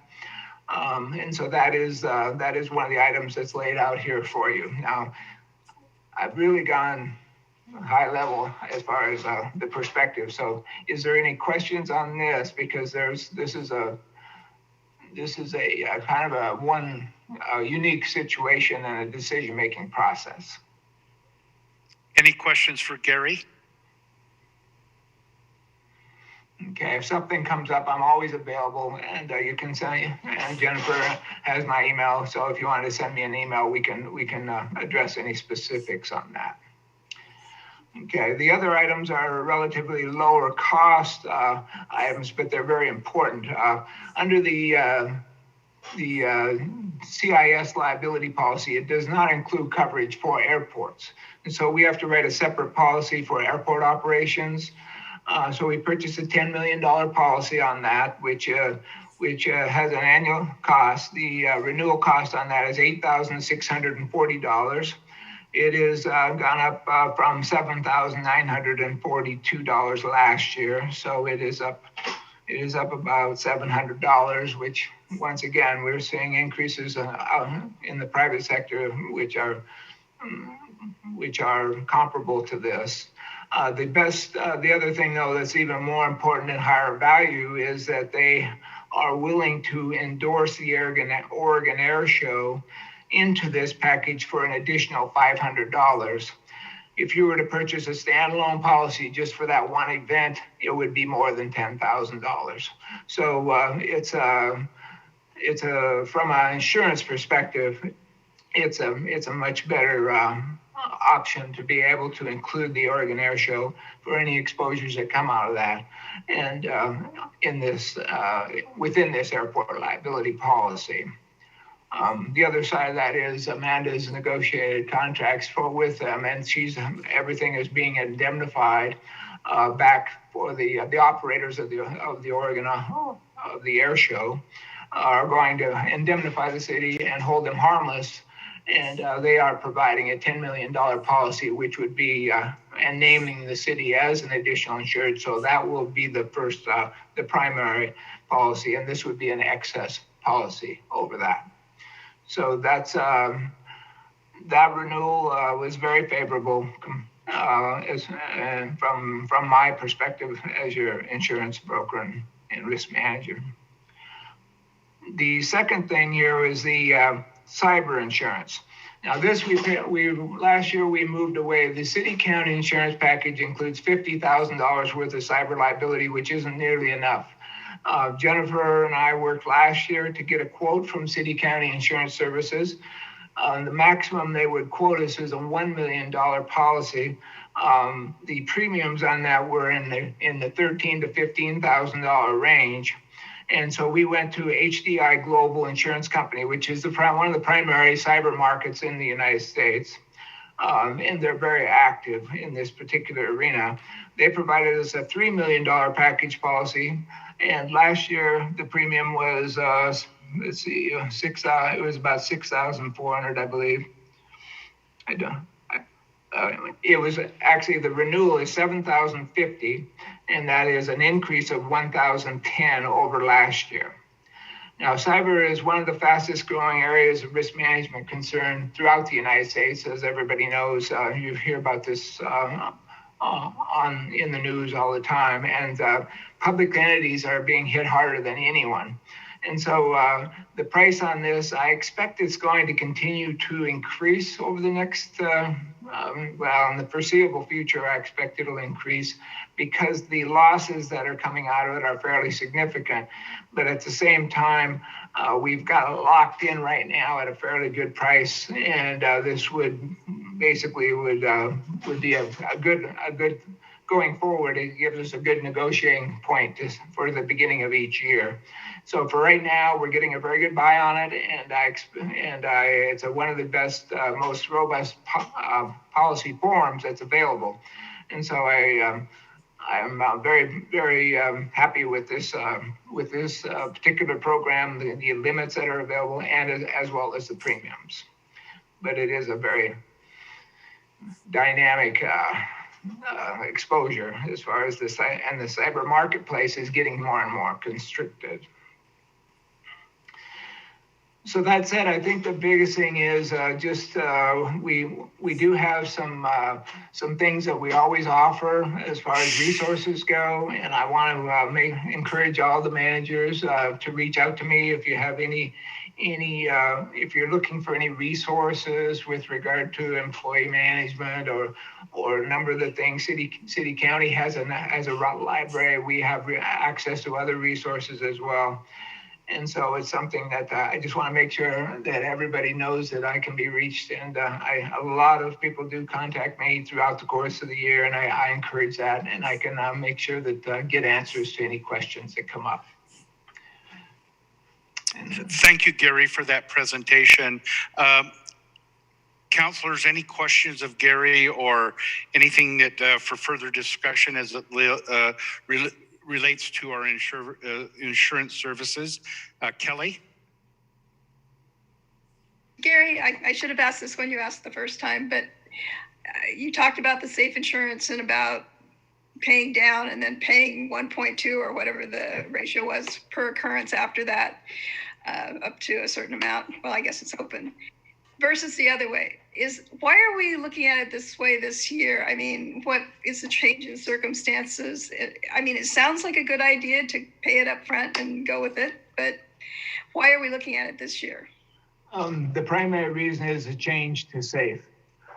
Because SAFE's rates, and actually when they negotiated the rates, CIS negotiated very good rates with SAFE. So they've locked them in for the entire CIS community. Our mod is still very, very good. It's under a 1. And so that's always good when you can be on a pay less retro and keep your mod under a 1, which you've done in the past. But the cost for the guaranteed cost plan with SAFE is much lower than it would have been. Well, we did get one quote a couple of years ago, actually, when we split the water and light off to their own policy. We got a quote for a guaranteed cost plan because we thought it would be competitive, but it was over $500,000. And so now we're looking at an opportunity with the SAFE policy premium being $314,000. It's a pretty good opportunity to move into a guaranteed cost. And one thing about retro plans, the bigger you are, the better they perform. So if your premiums, usually they don't even offer them unless you're over $250,000 annual premium.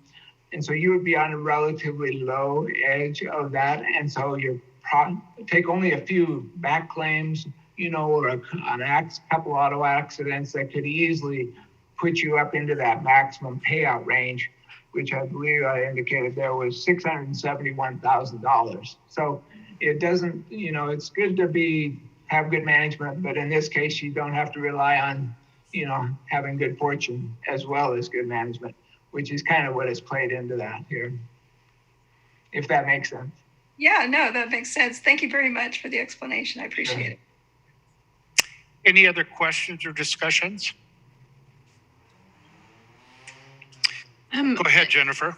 Yeah, I'm sorry. I wanted to jump in and just be sure to mention and acknowledge all of the support that we've gotten from Gary and all of his team during this very difficult time.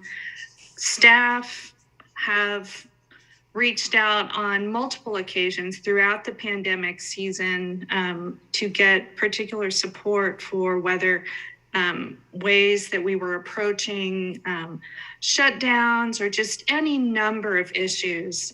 He really, really played a vital role in helping us understand risk in this really unprecedented time.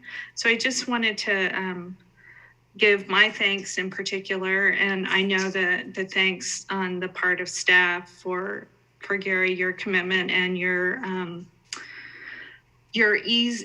The ease with which we could access your strong knowledge in this area. So thank you. I know it's been a meaningful contribution to how we've been able to operate during the period of the pandemic. So thank you. Thank you. That's really nice comments. And it goes both ways because you are always responsive, and I always get a kick out of, the public workers who are, get kind of a bad reputation, or at least the conceptual part. But when I send an email to you at 8 o'clock at night and you respond at 8:10, or it comes, if something comes back, from to you, I mean, we always have gotten really good responses from it, from you and your team, and it's great having Amanda being willing to share the contracts with me to help with basically the insurance language, because a lot of times when we put these requirements in place, it's just, it is very helpful if I can at least give a contribution, and I appreciate that, Amanda. Thank you. And I think it goes both ways. And I told Jeff, though, that this year he can't hide in his basement. We are going to have coffee at least once this year.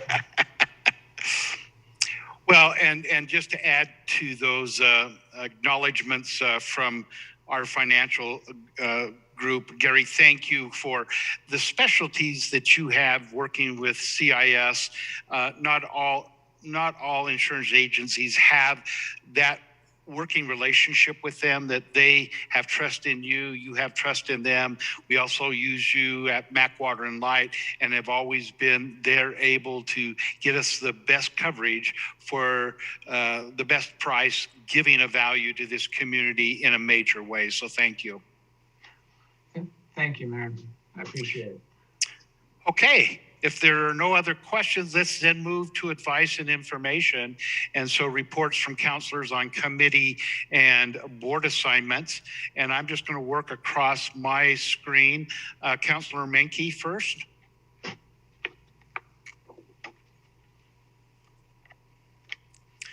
You're on mute, Kelly. We have 3 minutes tonight.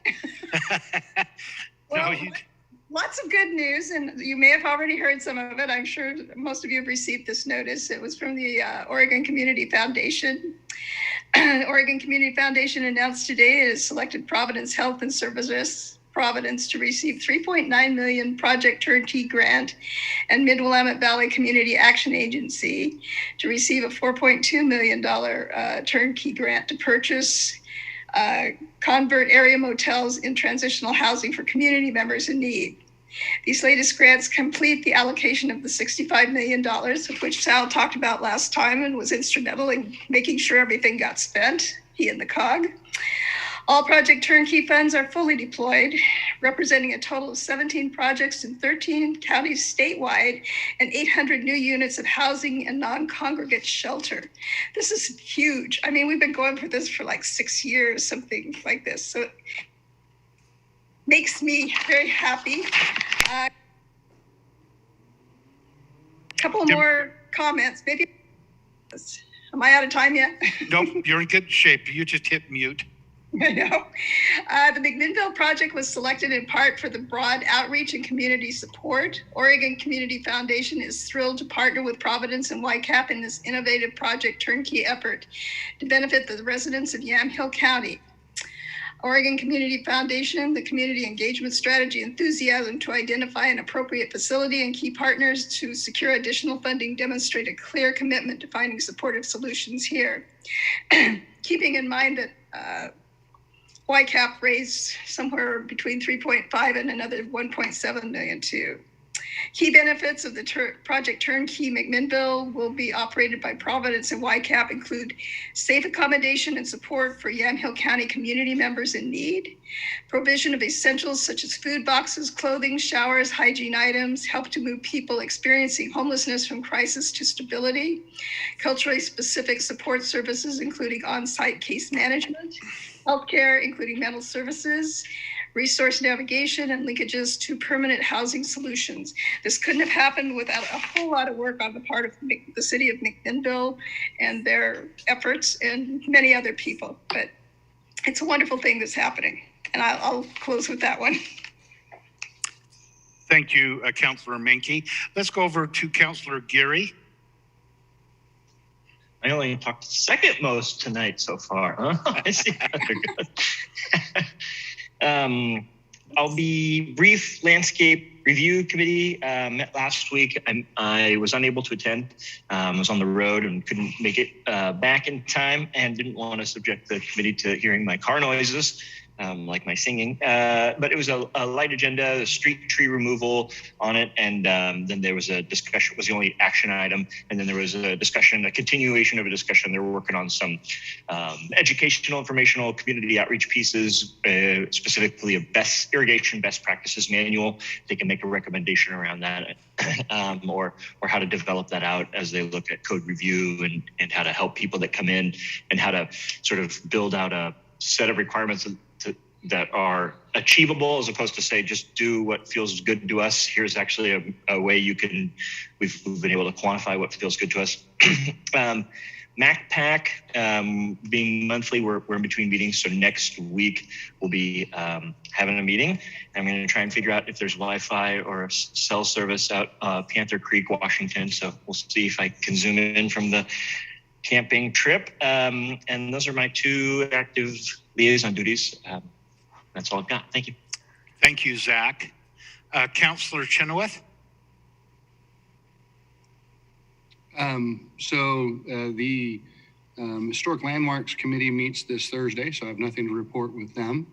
The Economic Vitality Leadership Council met on the 9th, and it was rather a robust discussion. We had Business Oregon there and several representatives from Business Oregon, where we were able to kind of lay out the objectives of the Leadership Council and hear from them ways that they could help us perhaps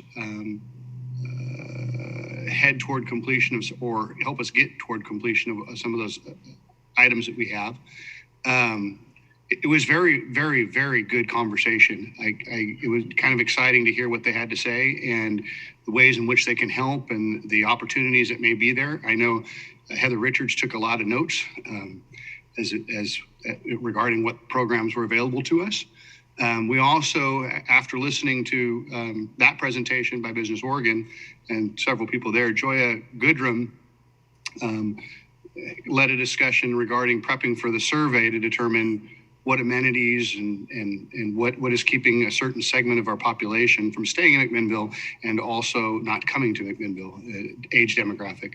We're going to have a fellow coming in that's going to help us put together a survey to kind of track that.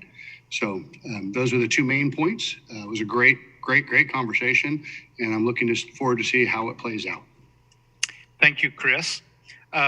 Councilor Garvin?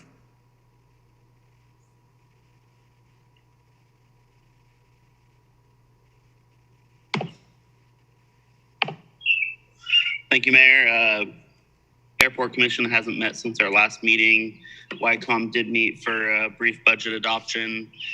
I was similar to Councilor Geary there, that I was on the road and cell service was spotty. So from what I could tell via text, the budget did pass. And as far as fire districting, we haven't had any recent meetings on that. So hopefully we'll have some standards of coverage and financials here before council around the 1st of August. Thank you. Thank you, Adam. Councilor Peralta? Thank you, Mayor. The Rental Inspection Program Committee is going to meet on Wednesday, so no report yet for that. Council of Governments, we completed the 2021 budget process last week. Wanted to make a note that the Oregon Community Foundation is releasing $5 million in resiliency grants to entities that are supporting the recovery of some of the communities affected by fires. I think we have some eligible entities in McMinnville, even though we're not in those communities that are supporting the fire recovery. So I wanted to mention that. And then COG is going to be convening a series of sessions later this summer and fall to discuss different aspects of local government policy for various stakeholders, including cities. This is things like dealing with land use, getting in line for grant proposals from the federal government, and just different kinds of things. So Jeff should have received a copy of the survey that relates to the subject matter of those today. And hopefully we'll have a good turnout. I think that's it. Thanks a bunch. Thank you, Sal. And Council President Drapkin?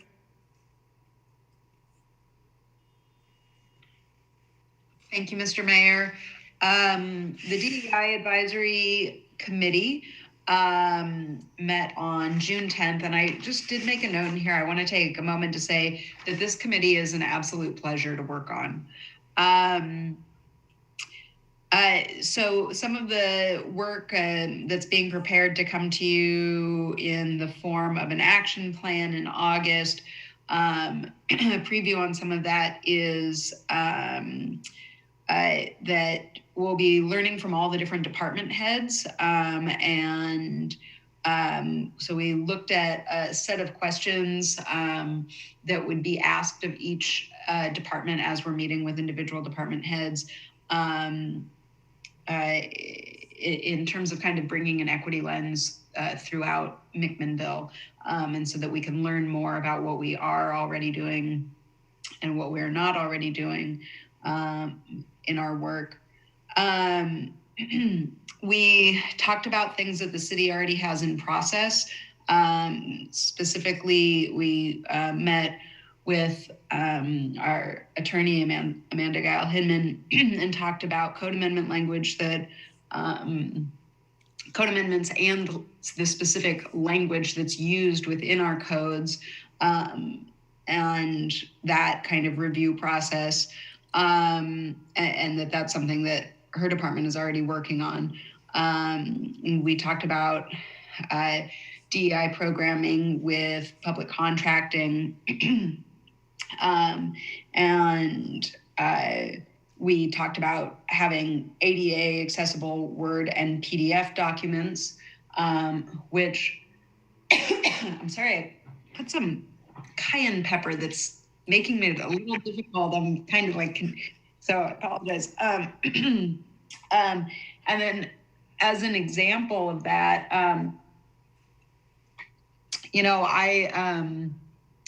I use our packets, come on in these PDF forms, and I'm not sure if everybody is aware of this because I only recently became aware of it, but you can use like a read aloud function on Reader, and so I know Zach.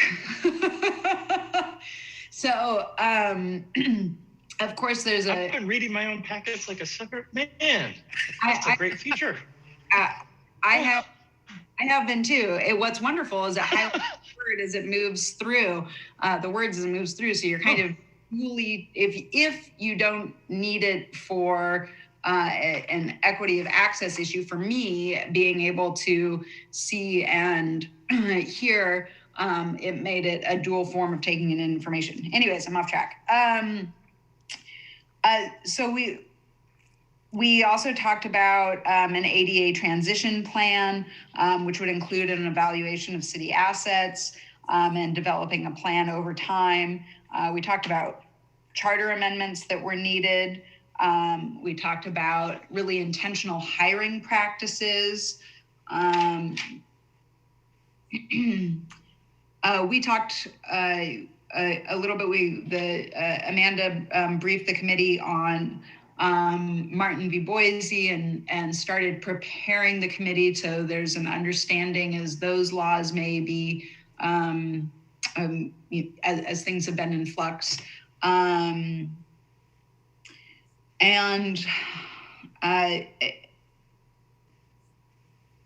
we talked about different DEI training initiatives and potential certification processes with timelines, amongst other things. It was a rich meeting and I really enjoy it. Tomorrow is our McMinnville Affordable Housing Commission meeting. We're continuing the work that we have already begun on construction excise taxes, land trusts, and various other affordable housing measures. That of course is open to the public and it's at 10 a.m. tomorrow. Thank you, Remy, for that report. I just have two items of committees I've been a part of. The first was last Thursday, we met with the Newburgh-Dundee bypass. Half of our meeting was an update on the Newburgh Trail. And this trail has grant funding and it's through the Chehalem Parks and Rec District. But we had a very good discussion of how that trail will follow 219 and then at a certain point head down, going through the old West Rock property and then down to Dundee. But that was a great discussion. We also had an update on, the funding of what we're looking at right now is the 219 intersection. We know that we have authorization from Congresswoman Bonamici for $8 million, Wyden's office for $2 million. Those do need to go through the infrastructure process with Representative DeFazio's committee. And then we put a lot of effort in this last week in contacting the governor's office, Ron Noble and Brian Boquist and Jody Christensen, letting them know of the need for that $32 million that's in the governor's budget that comes from lottery dollars. And so, again, as we get closer, the governor's budget is one of the last items that they do in session. And so that's coming up later. MAC Water and Light, again, as you may or may not be aware, all of our meetings are recorded. Packets are out there if you would like to look in more detail. But two major things that we did this last meeting last Tuesday was we had a budget hearing on electric rates, and we had our consultant that we've used, Mark Beauchamp, come in and run us through a 2.5 hour process of budget hearings. We had a great discussion, and Mark initially had indicated that we may not increase our electric rates. But as we talked as a council, we went for a small increase because we have some variability out there with the BPA and electric rates, and we feel that it's better to continue to build our contingency. So if we have an emergency, that we don't have to spike rates up 5, 6, 7, 8% on an annual basis. And so that was a piece that we talked about. We also had an opportunity to talk a little bit about, well, we passed our budget for the year, and we had an opportunity to talk. We, on a monthly basis, have reportings to our cybersecurity, and we had that in an executive session, just talking about cybersecurity, given the vulnerability of utilities. Sal, you have a question? Yes, Mayor, thank you. Just one follow-up question on your report and then one comment. I think I'll give the comment first, and you can't see me because my camera's off, but I'm looking at Zach and Adam as I'm saying this and pointing out that Newberg snaked in and grabbed our bottle drop guys. So yeah. I just saw the mayor there had a ribbon cutting. So I wanted to comment on that for the record. And then the question I had for you, Mayor, has there been discussion on the MAC Water and Light group about any changes in rates or maybe a rate review on the Air Liquide and Cascade Steel franchise fee? Their fee, we did talk about that. Good point, Sal. For electric, both Cascade and Air Liquide are direct billing, so they get their power directly from BPA, and so it's a pass-through MAC Water and Light. So that's not set by us; it's just a pass-through. So they cover pure costs, and we're just a pass-through on that. I'm sorry, Mayor. One other follow-up: isn't there a franchise amount that they pay that City Council at some point reduced? I recall Mark Davis had given testimony on that, and I recall it was about $400,000. Yeah, I could look into that and get back to you directly. They do have a service fee. Okay, yeah, it's a service fee that we use for being the pass through for them, and so we didn't go into that particular detail, but we did note it was brought up that we are looking at they dealing directly with BPA, so they're not in the rate structure for us per se. Okay, well, my question then, just to put a bow on it, is that if it is something that is partially within our control, and I believe that partially it is, I think it'd be good for us to do a rate review just to compare what Cascade is paying in MAC compared to other jurisdictions where there are similar operations. So, but we can take that offline. So, yep, I'll follow up with you. I'll talk to John and get back to you specifically on that, and anyone else that would like to hear the result of that discussion. Thank you, sir. Appreciate it. Kelly's interested. Go ahead, Kelly. I am interested, but I'm also, what is the increased rate? What percentage or whatever on the electrical?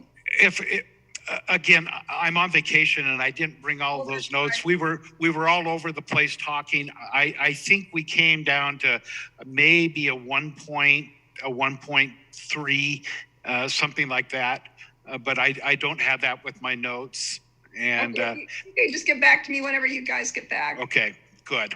And one other thing, you didn't mention about you and Casey Kula's ability to finagle.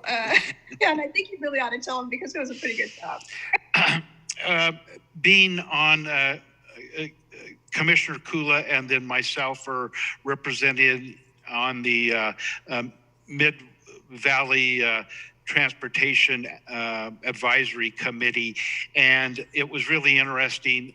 I've been in so many meetings with ODOT as we're trying to put the 217 together or the 219 intersection together. And MURAC had always been a strong supporter of the bypass, and ODOT had some extra dollars and came in, I think it was about 20 million, and ODOT presented to MURAC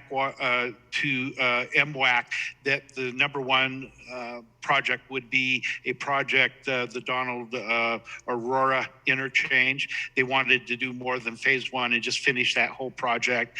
There was a project out on Kulber Road and out south of Salem, and they wanted to do that project, and then a brand new project at I-5 and Market Street in Salem, which was a brand new project. And we were able to talk to MURAC and share with them, you know, we had always been the top project and not to be recognized by ODOT, and the board accepted that, and they took the Donald Aurora off just because they knew it wouldn't be funded, and they put 10 million towards 219. Again, it has to go back to the OTC, and with ODOT not thinking that that was the right place to put it in the first place, it may not happen. But we were able to get a group as the MURAC together to do that. So thank you for bringing that up, Kelly. It was a real win. Okay, next. I have one other item before I go to department heads. In your packet this evening, we have our 2021 goals, and we've been working on that, but we need to have that adopted as our goals this evening. So I will open that up for any discussions that anyone would have or comments, and after that, then we will go through and ask for a motion to approve. Hearing no questions or discussions, I will ask for a motion to adopt the 2021 City Council goals. So moved. And do I have a second? Second. It's been moved by Kelly and seconded by Remy. All in favor, please signify by saying aye. Aye. Aye. Any opposed, signify by saying nay. The 2021 City Council goals passed unanimously 6-0. Thank you. Let's go through our department head reports this evening, and I will just kind of work across my screen. I'm going to hold Amanda because she has another issue to bring to us after this. So Amanda, we'll get you in just a moment. Let's go, Jennifer. Good evening. I have nothing in particular to report. Thank you. Thank you, Jennifer. Let's go to Heather Richards. Good evening, Mayor and councilors. I wanted to let you know it's coming up on the last 2 weeks of June. The planning team is working on closing out 4 different grants worth $457,000 that we received for our long-range planning projects. Some of those programs have come to you in work session, and they are also representing programs where you gave us direction on future growth planning in terms of natural features and hazards and things of that nature to bring back to you. So we're working hard to get those projects wrapped up and getting the grants closed out so we can get the grant funds to support us for those. I also wanted to let you know that Jamie Fleckenstein, who's our associate planner, and I know many of you have worked with him in his role as the associate planner, has given us notice. He's moving on to be a project manager for Solid Form. He's very excited about that. Devin poached him from our team. So if Devin's listening, he owes me a little beverage somewhere. But anyways, with that said, we're excited for Jamie. His last day is Friday. We're working on how to adjust our work plan to accommodate his loss and working through recruitment as well. We did today visit with the COG and Renata was able to get us 10 hours a week of a planner that will help us keep moving the landscape review committee work forward. I was worried about that especially. And so we were able to do that. And so Sal, thank you to Renata for her willingness to partner with us. Thank you, Heather. Thanks, Heather. Let's go down to Mike Bissett. And I just want to, before Mike reports to us, this is Mike's last week on his willingness to work on contract work with us. You know, I was thinking today as I'd heard that, you know, I think I've in some form or fashion been working with Mike on the budget committee or on the city council or as mayor for so many years. And then as I've worked with Mac Water and Light, Mike is just a true professional, one that truly has the focus of the city in a very complex and moving world of community development and engineering and the airport. And so before you give your report, and Jeff may chime in when he's talking and giving a report, but I just want to thank you personally, Mike, for your hard work, your leadership, and your friendship over the years. We're truly going to miss you, but we know that you're moving on to a work that you're as passionate about out in the farmland. So we'll turn it over to you, Mike. Well, thank you, Mayor, and certainly there's no need to repeat the kind words that were given to me in March when I formally announced my retirement. I certainly appreciate everyone's thoughts at that time, and I tip my hat to all of you. Oh, that's a lot of gray hair. For everything you do in and out of every day for this community. You all bring a unique perspective, and I know at times that's an interesting experience as a group to work together, but I would say that the fact that you each bring a different and unique perspective is what builds a great team, and it's been my pleasure to work with you and your predecessors for over 21 years with this community, and I know that my team appreciates the fact that each and every one of you has the best interest of this community at heart. So with that, I'll be quiet and let you continue on with your meeting. I know Larry has a resolution for you a little later, and I'll be here to answer any budget questions if there are any. But thank you all for everything you do, and I look forward to crossing paths down the road as a farmer. Thank you, Mike. Do we have either the chiefs at the community center?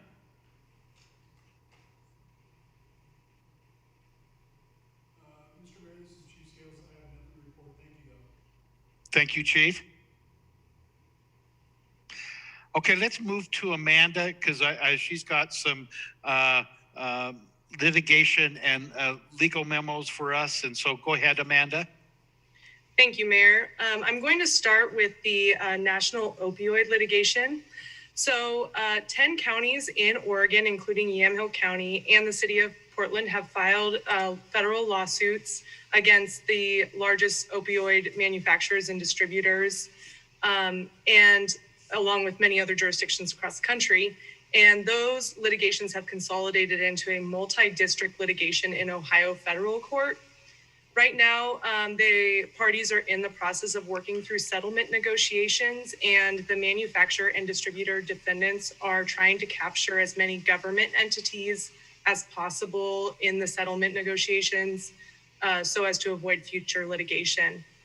The current negotiations are leading to a payout structure that incentivizes getting all counties and cities above a certain population threshold that have not joined in the litigation to agree to forego their potential right to sue in exchange for a settlement payout that is funneled through the appropriate entity that is a plaintiff in the litigation.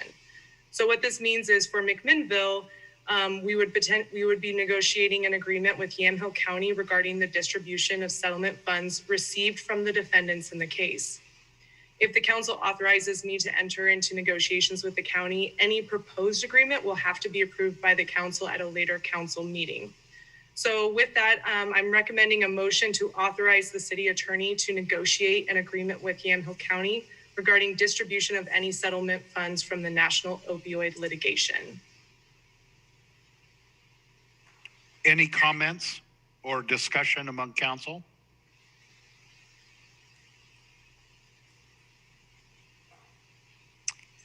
Hearing none. So Amanda, then we'll just move with the resolution. No, I'll take an oral motion would be great. Okay. Second. Moved, was that by Adam? No, it's by Chris. Okay, moved by Chris and seconded by Adam. All in favor, please signify by saying aye. Aye. Aye. It was actually moved by Chris and seconded by Sal, but. Okay, excuse me. No. The record would show that. And then any nays? The oral motion passes unanimously, Amanda, 6-0. Thank you, Mayor. And the second matter I have is also potentially up for an oral motion as well. In the council's packet is a legal memorandum dated June 10th, 2021 regarding the interpretation of the McMinnville Municipal Code, Chapter 17.55, which is regard to the wireless communication facilities, and other relevant sections of the municipal code are also referenced in that memorandum. The memorandum is particularly focused on the allowance of an additional 20 feet for antennas attached to alternative antenna support structures in residential zones.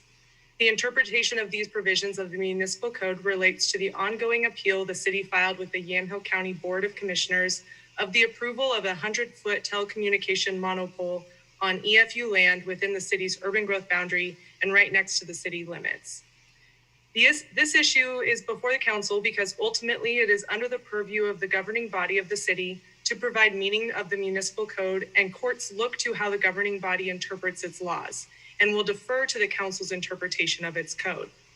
So with that, I recommend a motion approving the interpretation of the McMinnville Municipal Code provisions as presented in the June 10, 2021 legal memorandum provided in the packet.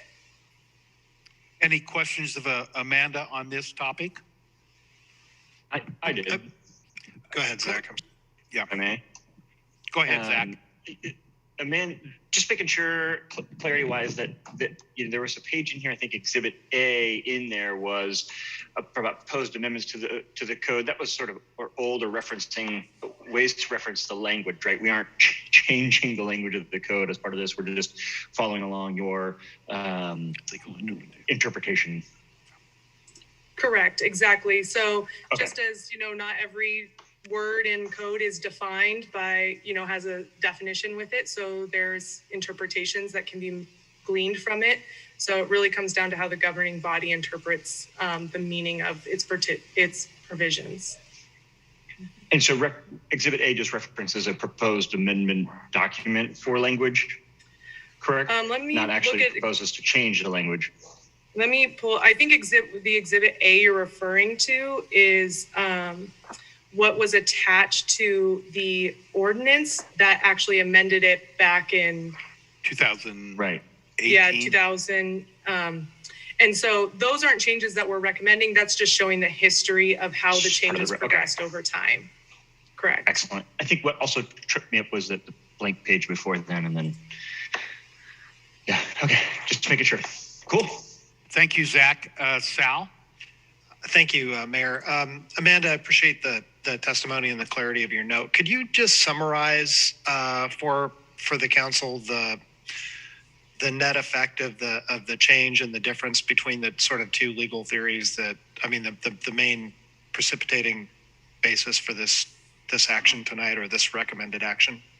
Sure. Yeah. So there's I would say there's a lack of clarity between 1755.040 and 050 as it relates to the conditional use approval for the additional 20 feet in residential zones. So when this went to the Planning Commission for amendments, that allowance used to be in the code, was then taken out as part of this review process and going through the approvals. And Verizon actually had its consultant come in and testify to ask to have that put back into the code. And so when that language was put back in, there's references both, well, this provision is in 040, but there's also a reference back to it in 050. And so there's a lack of clarity about the 50-foot limit and this conditional use provision.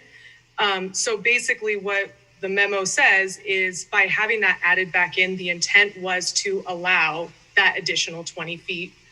Hence why it's in 040, hence why it's added back into 050 as a reference as well. So that's the main crux of it. There's obviously more in that memorandum than just that, but that's the main crux of the interpretation. Thank you. May I follow up? Go ahead. So just to clarify that as applied to the situation at the church on the hill, this would allow them to put the tower in a kind of more disguised capacity up to 50 feet. And it's unclear that the current code allows that, basically. Well, so what it would do is Church on the Hill could build a structure, and which would then be treated as an alternative antenna support structure. And that Verizon could then come in and apply for a conditional use for an additional 20 feet for the antenna. Mm-hmm. So that's what the interpretation as would part do. Of that structure. Thank you for the clarification, Amanda. I appreciate it. Any other questions? Hearing none, do I have a motion to approve the clarification of within our communication document? So moved. Second. It's been moved by Councillor Chenoweth and seconded by Councillor Garvin. All in favor, please indicate by saying aye. Aye. Aye. Aye. Any opposed, please indicate by saying nay.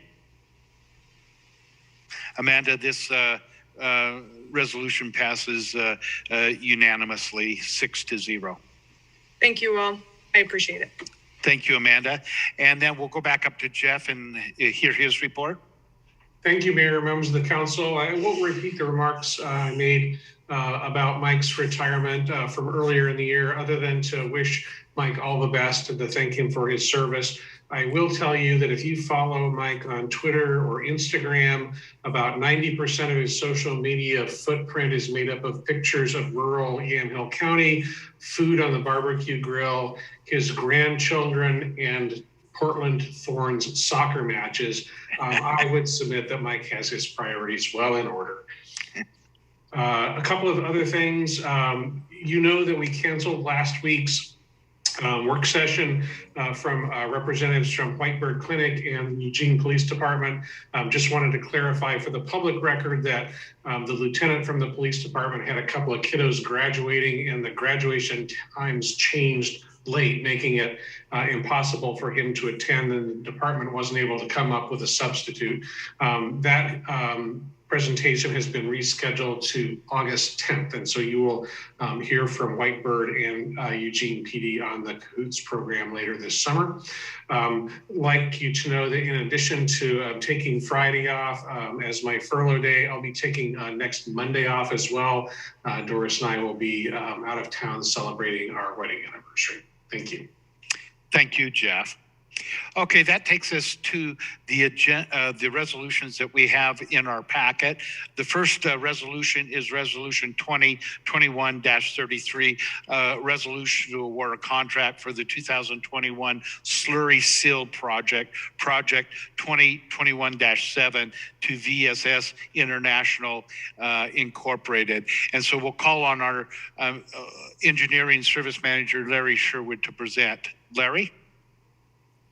Thank you, Mayor and members of the council. And I'll refer you to the packet with the staff report and associated attachments that's prepared by project manager Josh Adelman. The city's used slurry seal as part of our pavement preservation program for several years. This particular year, we've doubled doubled our budget for slurry seal based on the fact that we have reduced our overlay package to not having any overlay packages here, just due to revenue and budget constraints. This slurry seal is approximately 99,000 square yards of pavement surface, which equates to approximately 6 miles of city streets. We budgeted $200,000 in the proposed fiscal year 22 budget for this project, and the project bids came in under that. And so this proposed resolution will approve the award of the contract for this project to VSS International Incorporated for the amount of $175,725. And unless there's any questions, staff recommends approval of this resolution. Thank you, Larry. Any questions of Larry? Seeing none. Oh, sorry, Mayor. Just one question go ahead, for Larry. Sal. I apologize. Larry, I understand that for budgeting purposes, the road maintenance takes a bit of a hit. I just had a couple of questions. The first is, do you have a ballpark estimate? If that's about 6 miles worth of road in town, how many miles of road do we have need for? Like, how far does this get us in terms of road improvement? And then the second question is, by not doing the overlay this year, how much does that kind of put us behind the 8 ball in terms of future maintenance of roads? Well, I think we're behind, and we've been behind, and we're always playing catch up. We don't have a large budget for our street fund. I'd have to look and see. David Renshaw and Dale Marshall do a great job with our pavement index and keeping track of the streets that are in most need. I would have to look and see how far actually behind we are in pavement maintenance to give you a good answer on that, but I certainly can do that. Mike might be able to chime in and give a better answer than that. Go ahead, Mike. Sure. It's a good segue to the fiscal year budget that you'll be formally adopting a little later in the agenda. But there is some good information in the street fund summary regarding the condition of our pavement asset. We have a pavement condition index of about 69, which means that about 63% of our pavement is at very good condition. Unfortunately, we are losing, that's a declining value every year because to stay even, we'd need to invest about $1.25 million into the pavement network every year. And that's a combination of overlay work and slurry seal. Both of those tools are used. But that gives you an indication, and if our contract this evening is less than 200 and we need to spend 1.2 million, that's the gap that you're seeing in the street fund to be able to keep the street network at the condition it is today. So that's a challenge that the community will have moving forward, much like the challenge of congestion that you'll address with the new transportation system plan. The condition of the pavement will need to be addressed, and we're not unique in that. Every single community in the state, as well as the state agencies and the county agencies, deal with that on an ongoing basis. And, we've been hesitant over time to stand up in front of you and say, give me more, give me more, when we have similar needs in our public safety and our library and parks and rec programs as well. So we know there's a balance, and we do the best we can with the resources, but unfortunately the pavement is declining on an annual basis. Thank you, Larry and Mike. Any other questions? Okay, before us this evening, we have Resolution 2021-33. Do I have a motion to approve?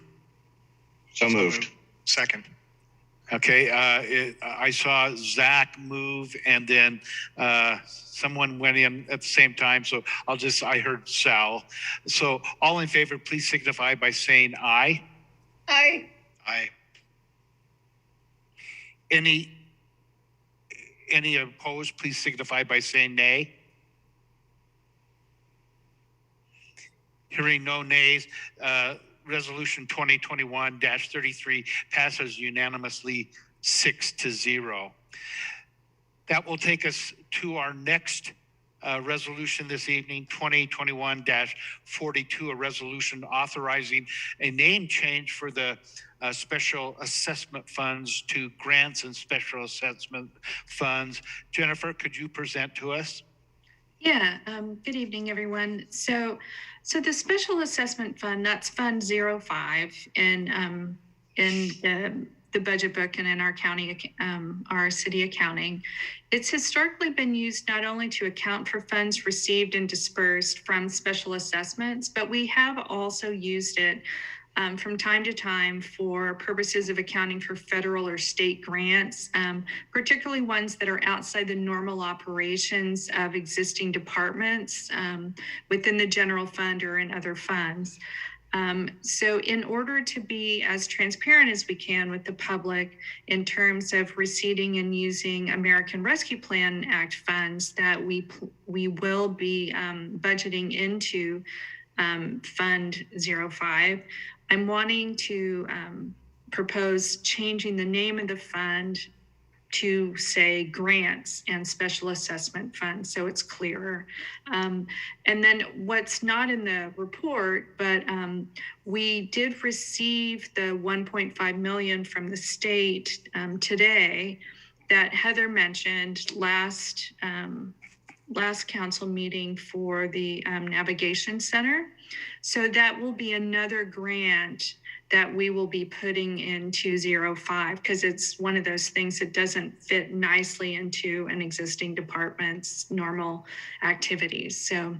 So anyhow, by approving this, there's no fiscal impact on the organization, and staff does recommend that you approve the resolution. Thank you, Jennifer.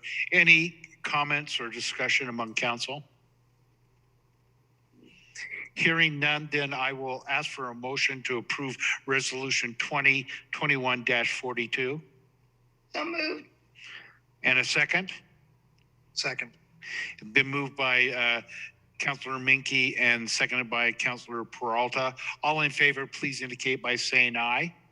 Aye. Aye. Aye. Any opposed, please signify by saying nay.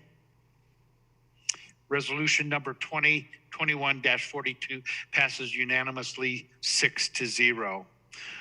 Our next resolution for consideration this evening is Resolution 2021-43, a resolution declaring the city's election to receive certain state shared revenues. Jennifer, if you could present that to us. You bet. So the next four resolutions, they're all associated with moving forward with the budget and year-end activities that happen every year. So these next two are both associated with state shared revenues, and they are actions that are required by the state that the city adopt in order to be able to receive our state shared revenues from the state next year. So the first one in particular is our election to receive state shared revenues. And the report goes through the statutory requirements for receiving those funds, what we've done. And so that's, we have to have elected to receive the distributions. We have to have had a public hearing on the possible uses, and then another public hearing on the proposed uses. And then we have to have levied property tax in the prior year, which is this year, and we've done that. So we've complied with all of those requirements, and the attached resolution codifies that action. So as the city does anticipate receiving $456,000 or thereabouts in state shared revenues, this is a vital source of unrestricted general fund revenues that support all of the public services being funded out of the general fund. And so staff does recommend that you approve the resolution. Questions of Jennifer? Seeing none, then I will ask for a motion to approve resolution number 2021-43. So moved. A second? Second. Been moved by Councilor Menke and seconded by Councilor Chenoweth. All those in favor, please indicate by saying aye. Aye. Aye. Aye. Any opposed, please signify by saying nay. Resolution 2021-43 passes unanimously 6-0. As Jennifer indicated, Resolution 2021-44, resolution certifying provision of municipal services by the city of McMinnville as required by ORS 2021-760. Any further discussion, Jennifer, to share with the group? No, this just runs through the fact that we are a full service city and are providing more than 4 of these activities. So we're at page 141. Sorry, I didn't mention the page numbers in the packet if anyone from the public or the council is lost in the large packet for today. So. Any questions of Jennifer or discussion among council? Seeing none, then I will ask for a motion to approve resolution 2021-44. So moved. And a second? Second. It's been moved by Councilor Menke and seconded by Councilor Peralta. All in favor, please indicate by saying aye. Aye. Aye. Any opposed, please signify by saying nay. Resolution 2021-44 passes unanimously 6-0. That takes us to Resolution 2021-45, a resolution extending workmen's compensation coverage to the City of McMinnville volunteers. Jennifer, if you'd address this one for us. Yeah, so this one, we're up to page 144 in the packet. So for purposes of workers' compensation coverage, we need to do this particular act so that we can extend coverage to volunteers. And as you all know very well, the importance of volunteers to our community and what we do as a city is tremendous, as every member of the council themselves count as a volunteer. And then there are the dozen or more committees that do the vital work of the city. And so we do want to make sure that everyone who's participating and contributing to the work of the city is covered by workers' comp. So because of that, staff does recommend that you all approve the resolution, and the cost for this, which is minimal in the context of the entire workers' comp package, is included in the fiscal year 22 budget. So. Thank you, Jennifer. Any questions of Jennifer or discussion among council? Seeing none, I will ask for a motion to approve resolution 2021-45. So moved. And a second? Second. Resolution 2021-45 was moved by Councilor Peralta and seconded by Councilor Chenoweth. All in favor, please indicate by saying aye. Aye. Aye. Aye. Any opposed, please indicate by saying nay. Resolution 2021-45 passes unanimously 6-0. Next up for consideration is Resolution 2021-46, a resolution adopting the budget for the fiscal year beginning July 1st, 2021, making the appropriations, imposing the property taxes, and considering the property taxes. Jennifer, can you present? Yes, absolutely. So the highlight of our night, the last resolution associated with establishing the budget for next year. After I was looking at the packet, we're on page 148. I am so embarrassed to see that I missed, there's a typo in the subject line, erroneously saying that it's for a budget beginning July 1st, 2020, and it should be 2021. I have double checked the actual resolution, and the language in the resolution is accurate. So apologies for missing this date. So the reason, this is the culmination of a statutorily required and designed process for establishing municipal budgets in the state of Oregon. And ORS 294.456 is the requirement to enact the resolution to adopt the budget for the fiscal year. And this resolution adopts it, and it makes the appropriations, it imposes the property taxes, and it categorizes the property taxes, i.e. how much of the property taxes are for voter enacted bond measures that we have, and the taxes on our permanent rate. So that's what that language means. So I wanted to show you all in the report, there have been a handful of items that we have added in since the budget was approved by the Budget Committee. And as you will recall, the Budget Committee met on a couple of nights, and the budget was approved on May 24th. So as long as these changes are within 10% of the fund's appropriation level, then there isn't a requirement to go back and reconvene the full Budget Committee. And all of the changes before you are well within that 10%. So there are really, this year, there are only two categories of changes that are before you.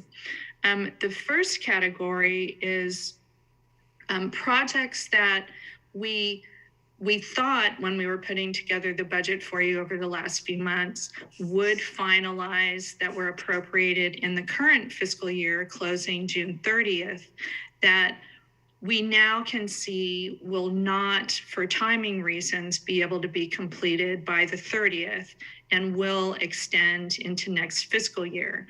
So this is, air quotes, a wash in terms of the budget, because we are moving those funds out of fiscal year 2021's estimates. So our beginning balance goes up by this amount, and we are adding the expenditures on the FY22 side of the line to be completed after July 1.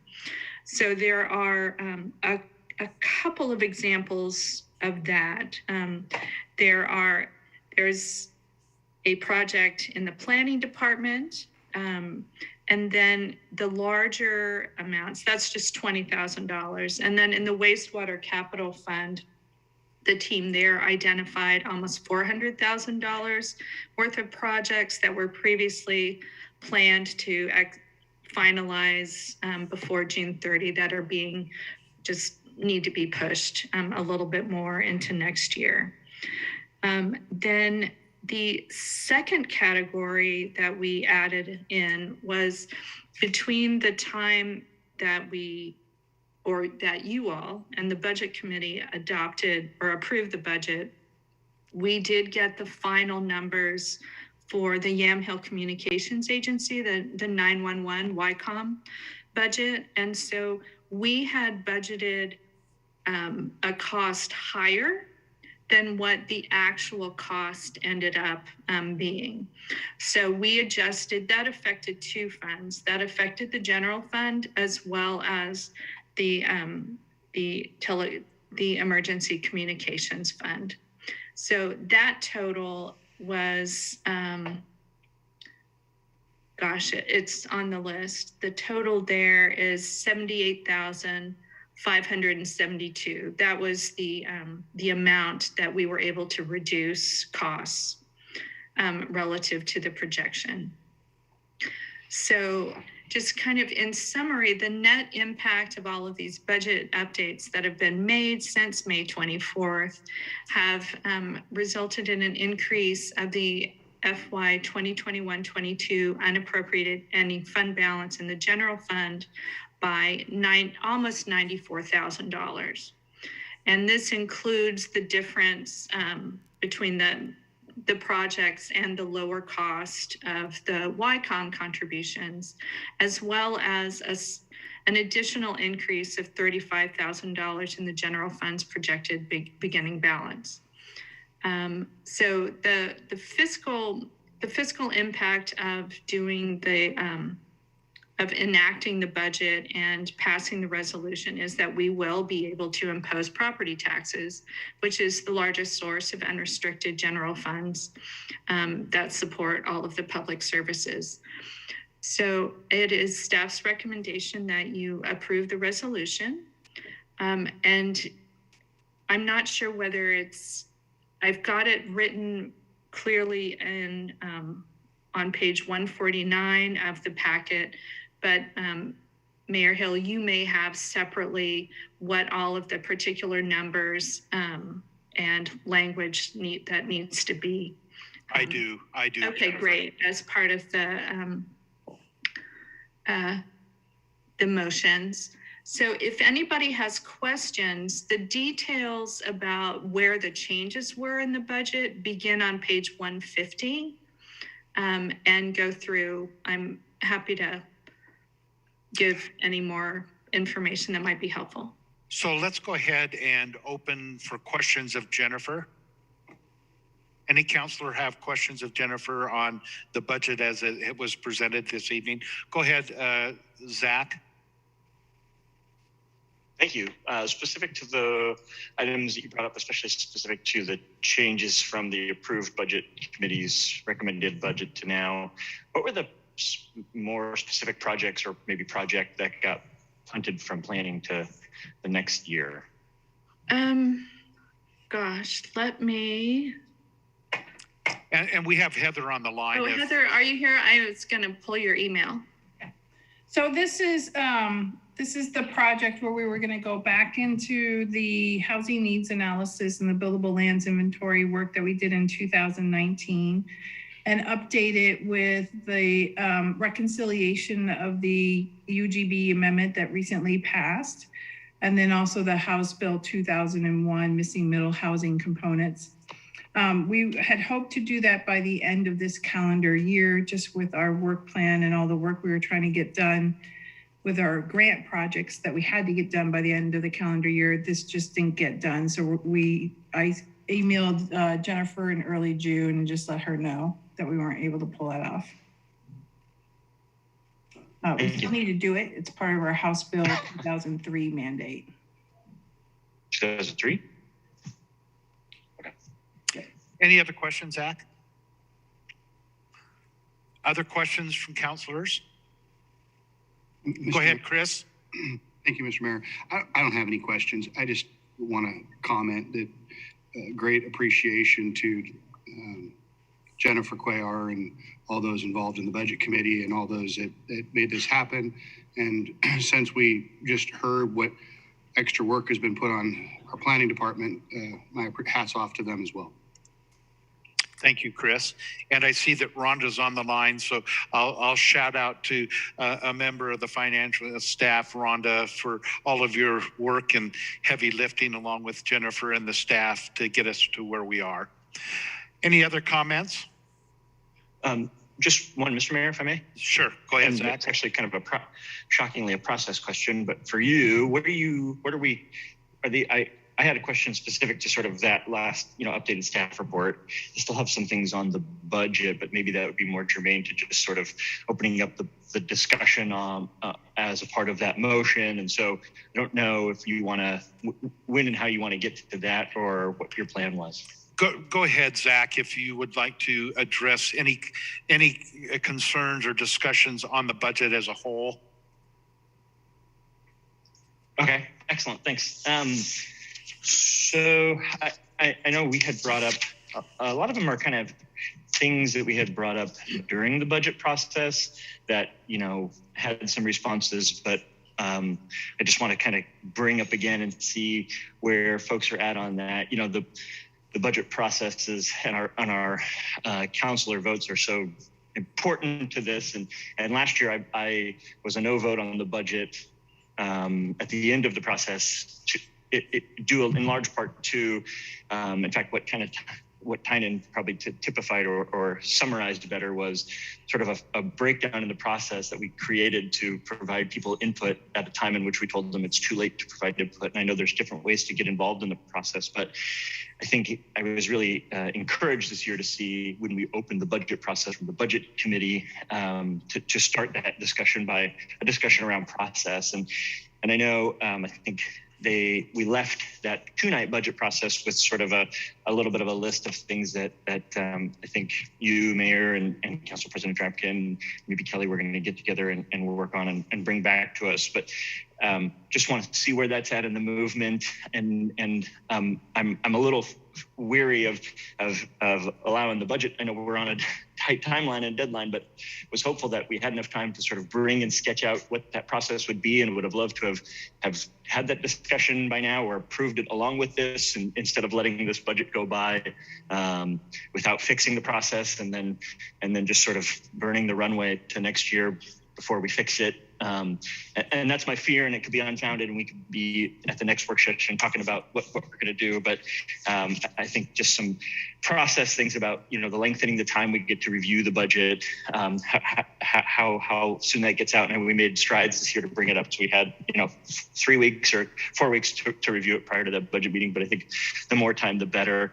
I think having more time to review it over more nights with the budget committee was when we talked about putting the council and budget committee together with staff and executives, and at the time where those books are cracked open to form the budget would be more helpful as far as swimming upstream and influencing with our goals and policies to start at the starting of the budget process to see how those go, and then issue monthly cash reports and financial statements.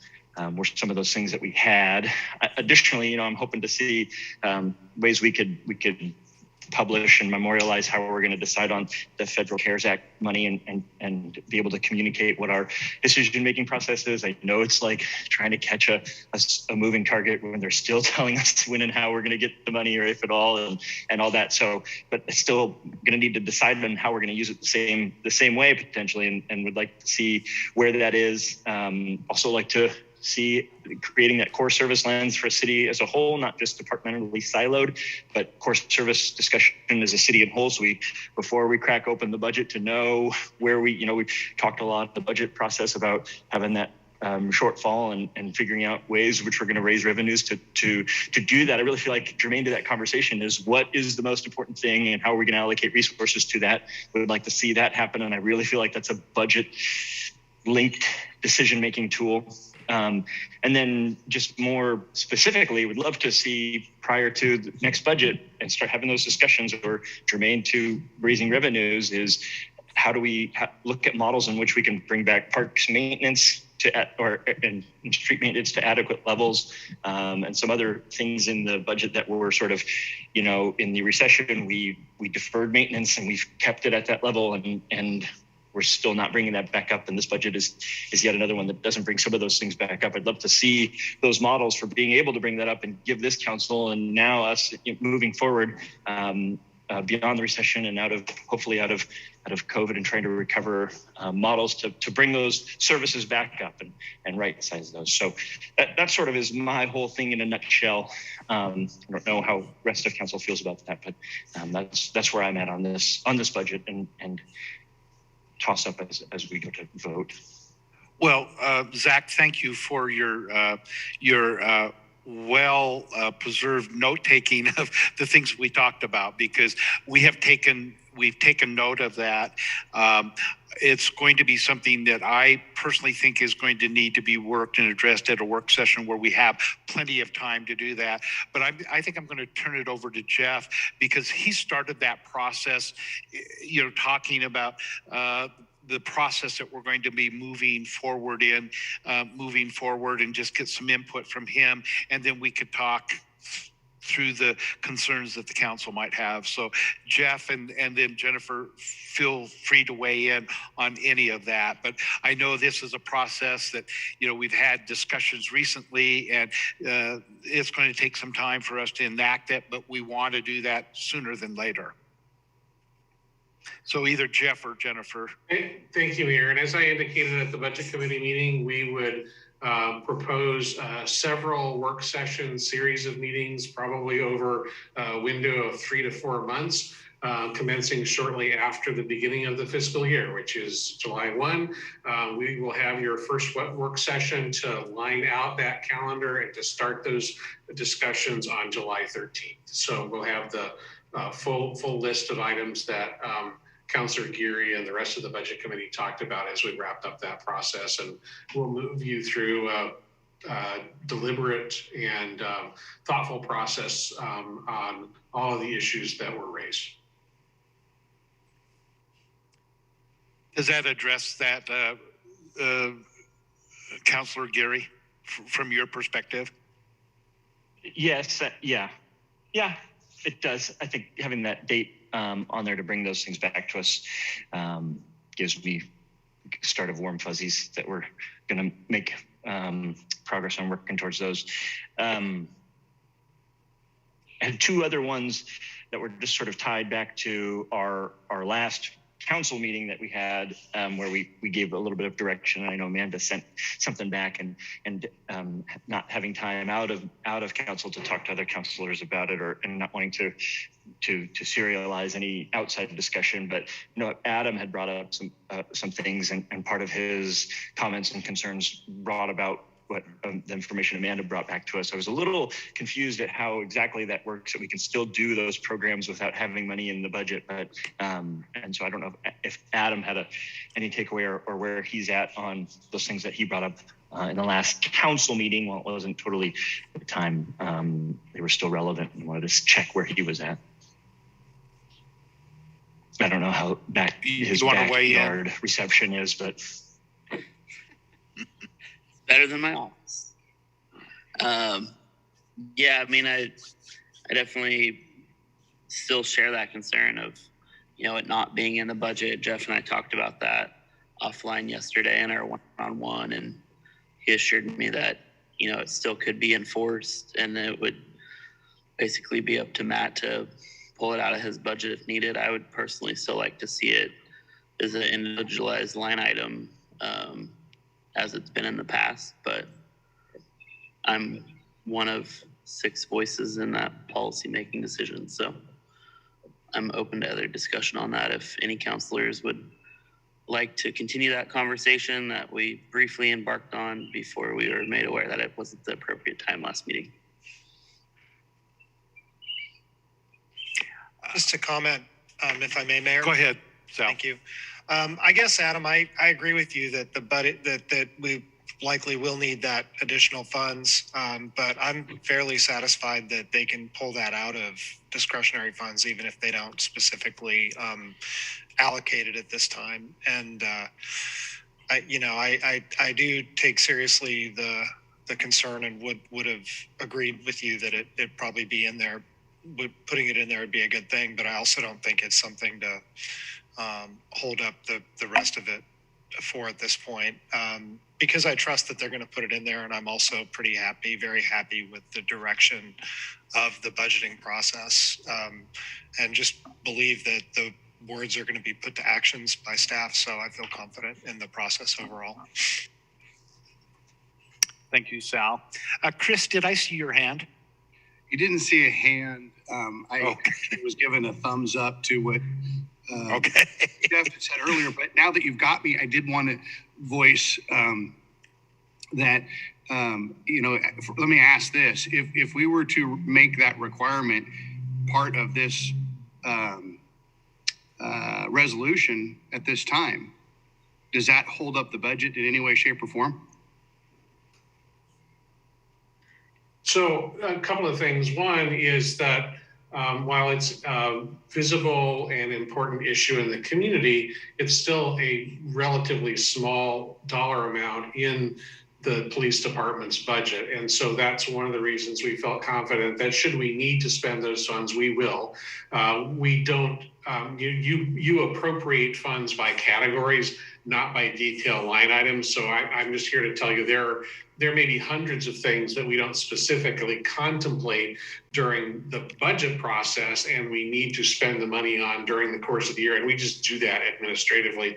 That's how we would do it in this case. The other two sort of interesting nuances to this is there still is legislation pending that could impact our ability to enforce our ordinance the way that it's written now. And so given the sort of the combination of it being a relatively small number based on the entire department budget, as well as some uncertainty with respect to what our legal authority will be, it felt like we didn't feel like we needed to make a specific change in the budget. If the council wants to put $25,000 into the police department budget for that specific purpose, we would simply recommend that you reduce the contingency for the general fund by that like amount.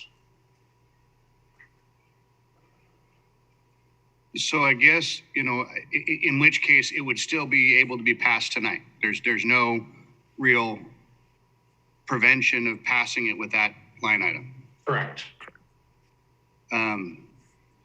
Yeah, I would be with Councilor Garvin on this. Any other discussion among the council on this item or other items?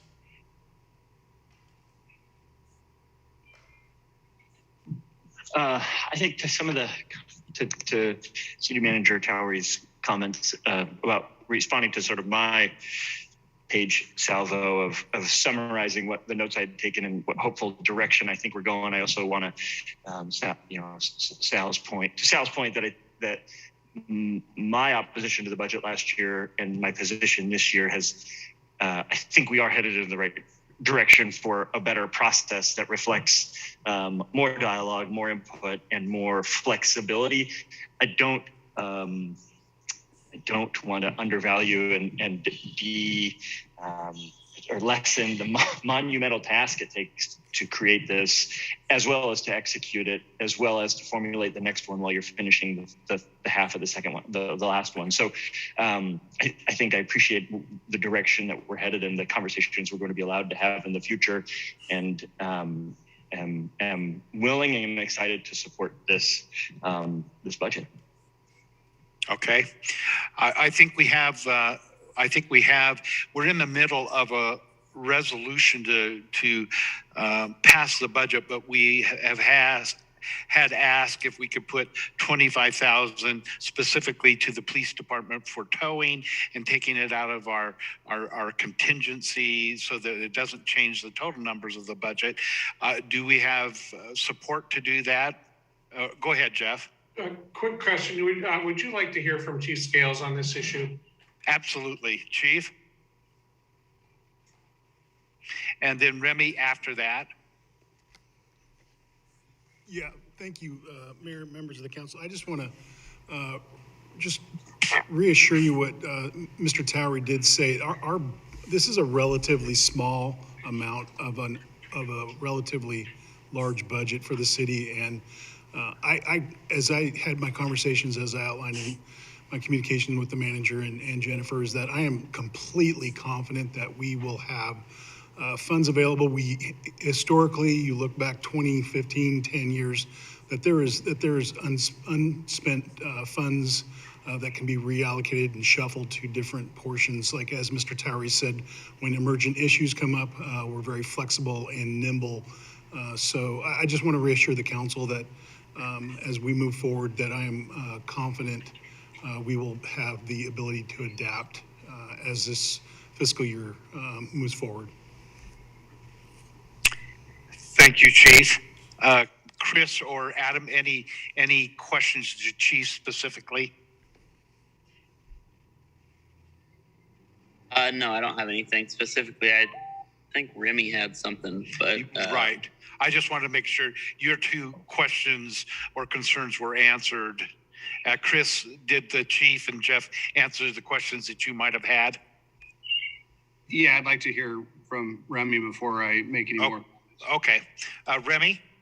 I was just going to say, in light of the presentation by our chief of police and city manager and finance director, I don't think there's any changes needed on this line item in the budget. So I wouldn't be supportive of making changes to this budget that are not being requested and aren't founded in an actual need at this time. And when what the messaging that we're getting very clearly from the department is that they have adequate funds. So I would be in favor of moving forward.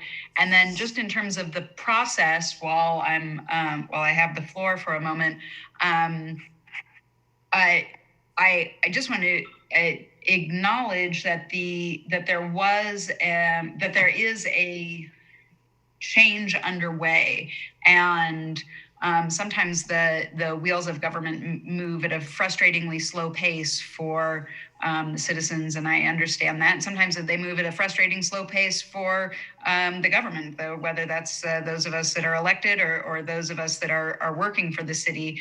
But I don't want to glaze over the fact that there are changes to the budget process that are underway, that messaging was not lost. So that's all my thoughts. Thanks. Thank you. I'll go back to Chris. Any further thoughts? Sorry, but I'm going to defer to Councillor Menke, whose hand is up first, if you don't mind. Kelly? I know right after the budget hearings, I went and talked to Jeff, Remy, and Scott, and I said I felt very strongly that we needed at least 2 more meetings, and sort of in the layout that Jeff was suggesting earlier. And we haven't refined it yet. It's obviously something that we probably need some input from everyone on, but we have discussed it, and it is a commitment, I think, on all of our parts to do further work on this. In regard to the amount's so small, I'm sure that the police could find the money. I don't think I could support it.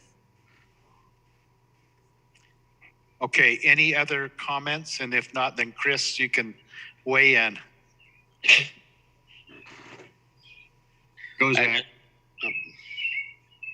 Okay, Adam. Okay. Oh. All right, who's going? Add with Jeff and Matt's additional context that, if they're confident that the money's there, then I think we could put this to rest. So any other comments? Yeah, I've got my hand up, Mayor. Go ahead, Zach. I think I just want to also thank Remy for her comments and the reassertion of the faith in the effort of the change. I appreciate that. That goes a long way. I'm happy to meet that faith with supporting this process this time in hopes that we fix and move forward next time. I think to that end, not only and I don't think anyone is not referring to them, but to me, I know maybe nomenclature-wise, budget committee includes us as well as the lay members of the budget committee. But I think we need to continue and ensure that they're along for the ride in that process and have equal, if not greater, ownership in that than we do, as we appointed them specifically to be masters of that area and including the process.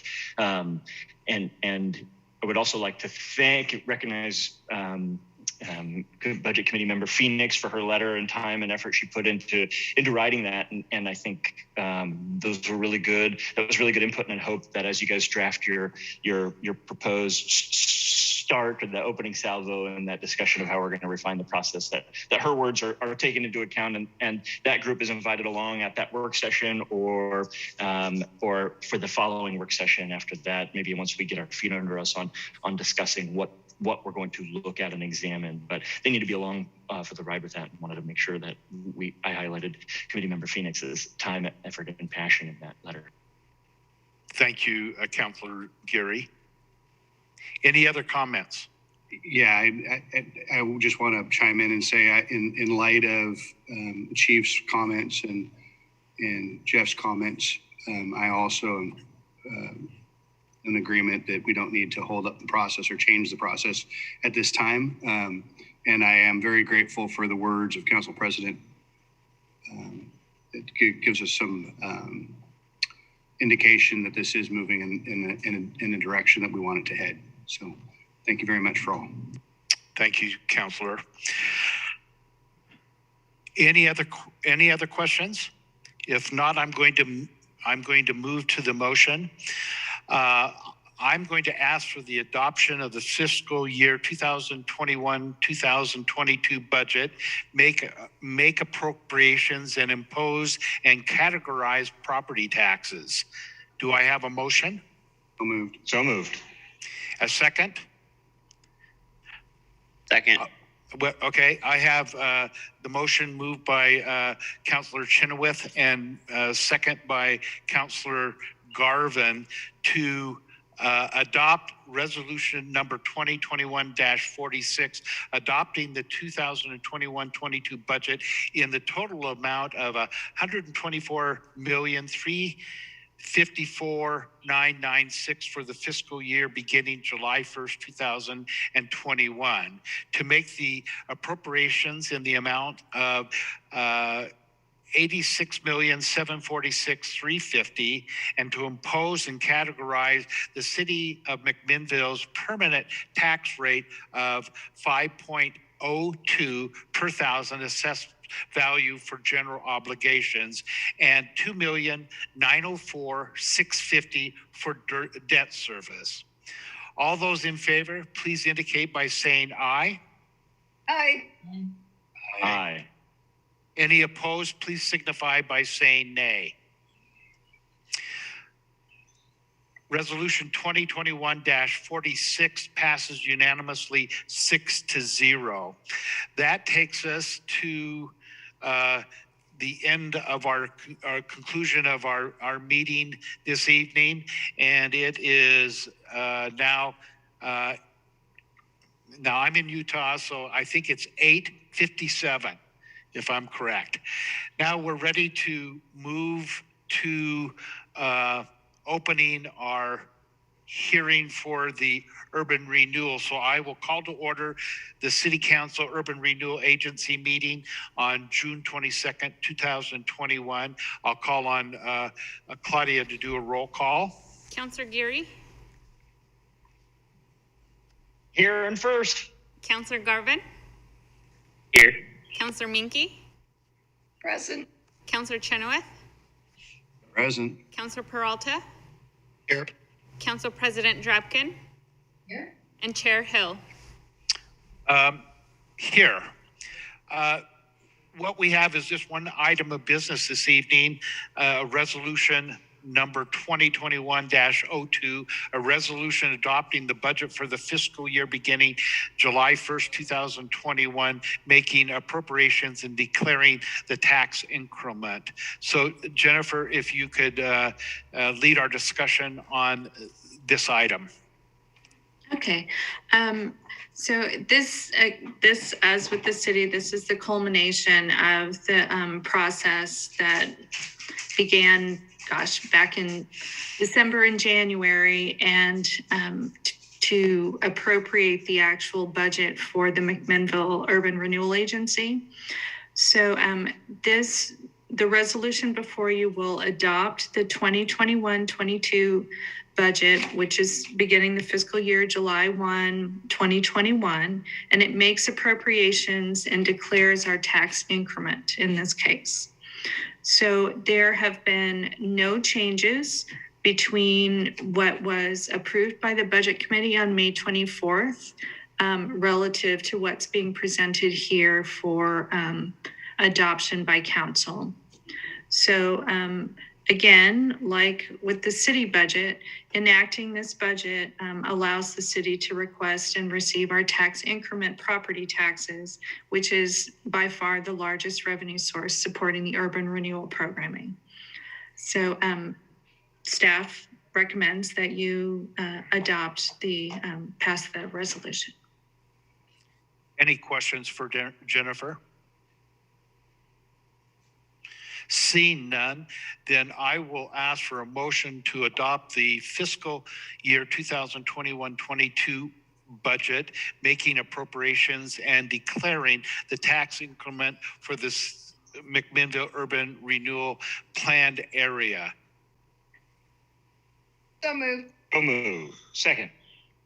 It has been moved by Councillor Menke and seconded by Councillor Geary to adopt Resolution 2021-2, adopting the 2001-2002 budget in the amount of $1,036,267 for the fiscal year beginning July 1st, 2020, to make the appropriations in the amount of $881,237 and to certify the county's assessor a request for the McMinnville Urban Renewal Plan Area for the maximum amount of revenue that may be raised by dividing the tax under Section 1C, Article 9 of the State Constitution and ORS Chapter 457. All those in favor, please signify by saying aye. Aye. Aye. Any opposed, please signify by saying nay. Resolution 2021-2 passes unanimously 6-0. I now adjourn the meeting of the Urban Renewal Agency meeting at 9:01. Thank you, everyone, for your diligence this evening. Have a good evening.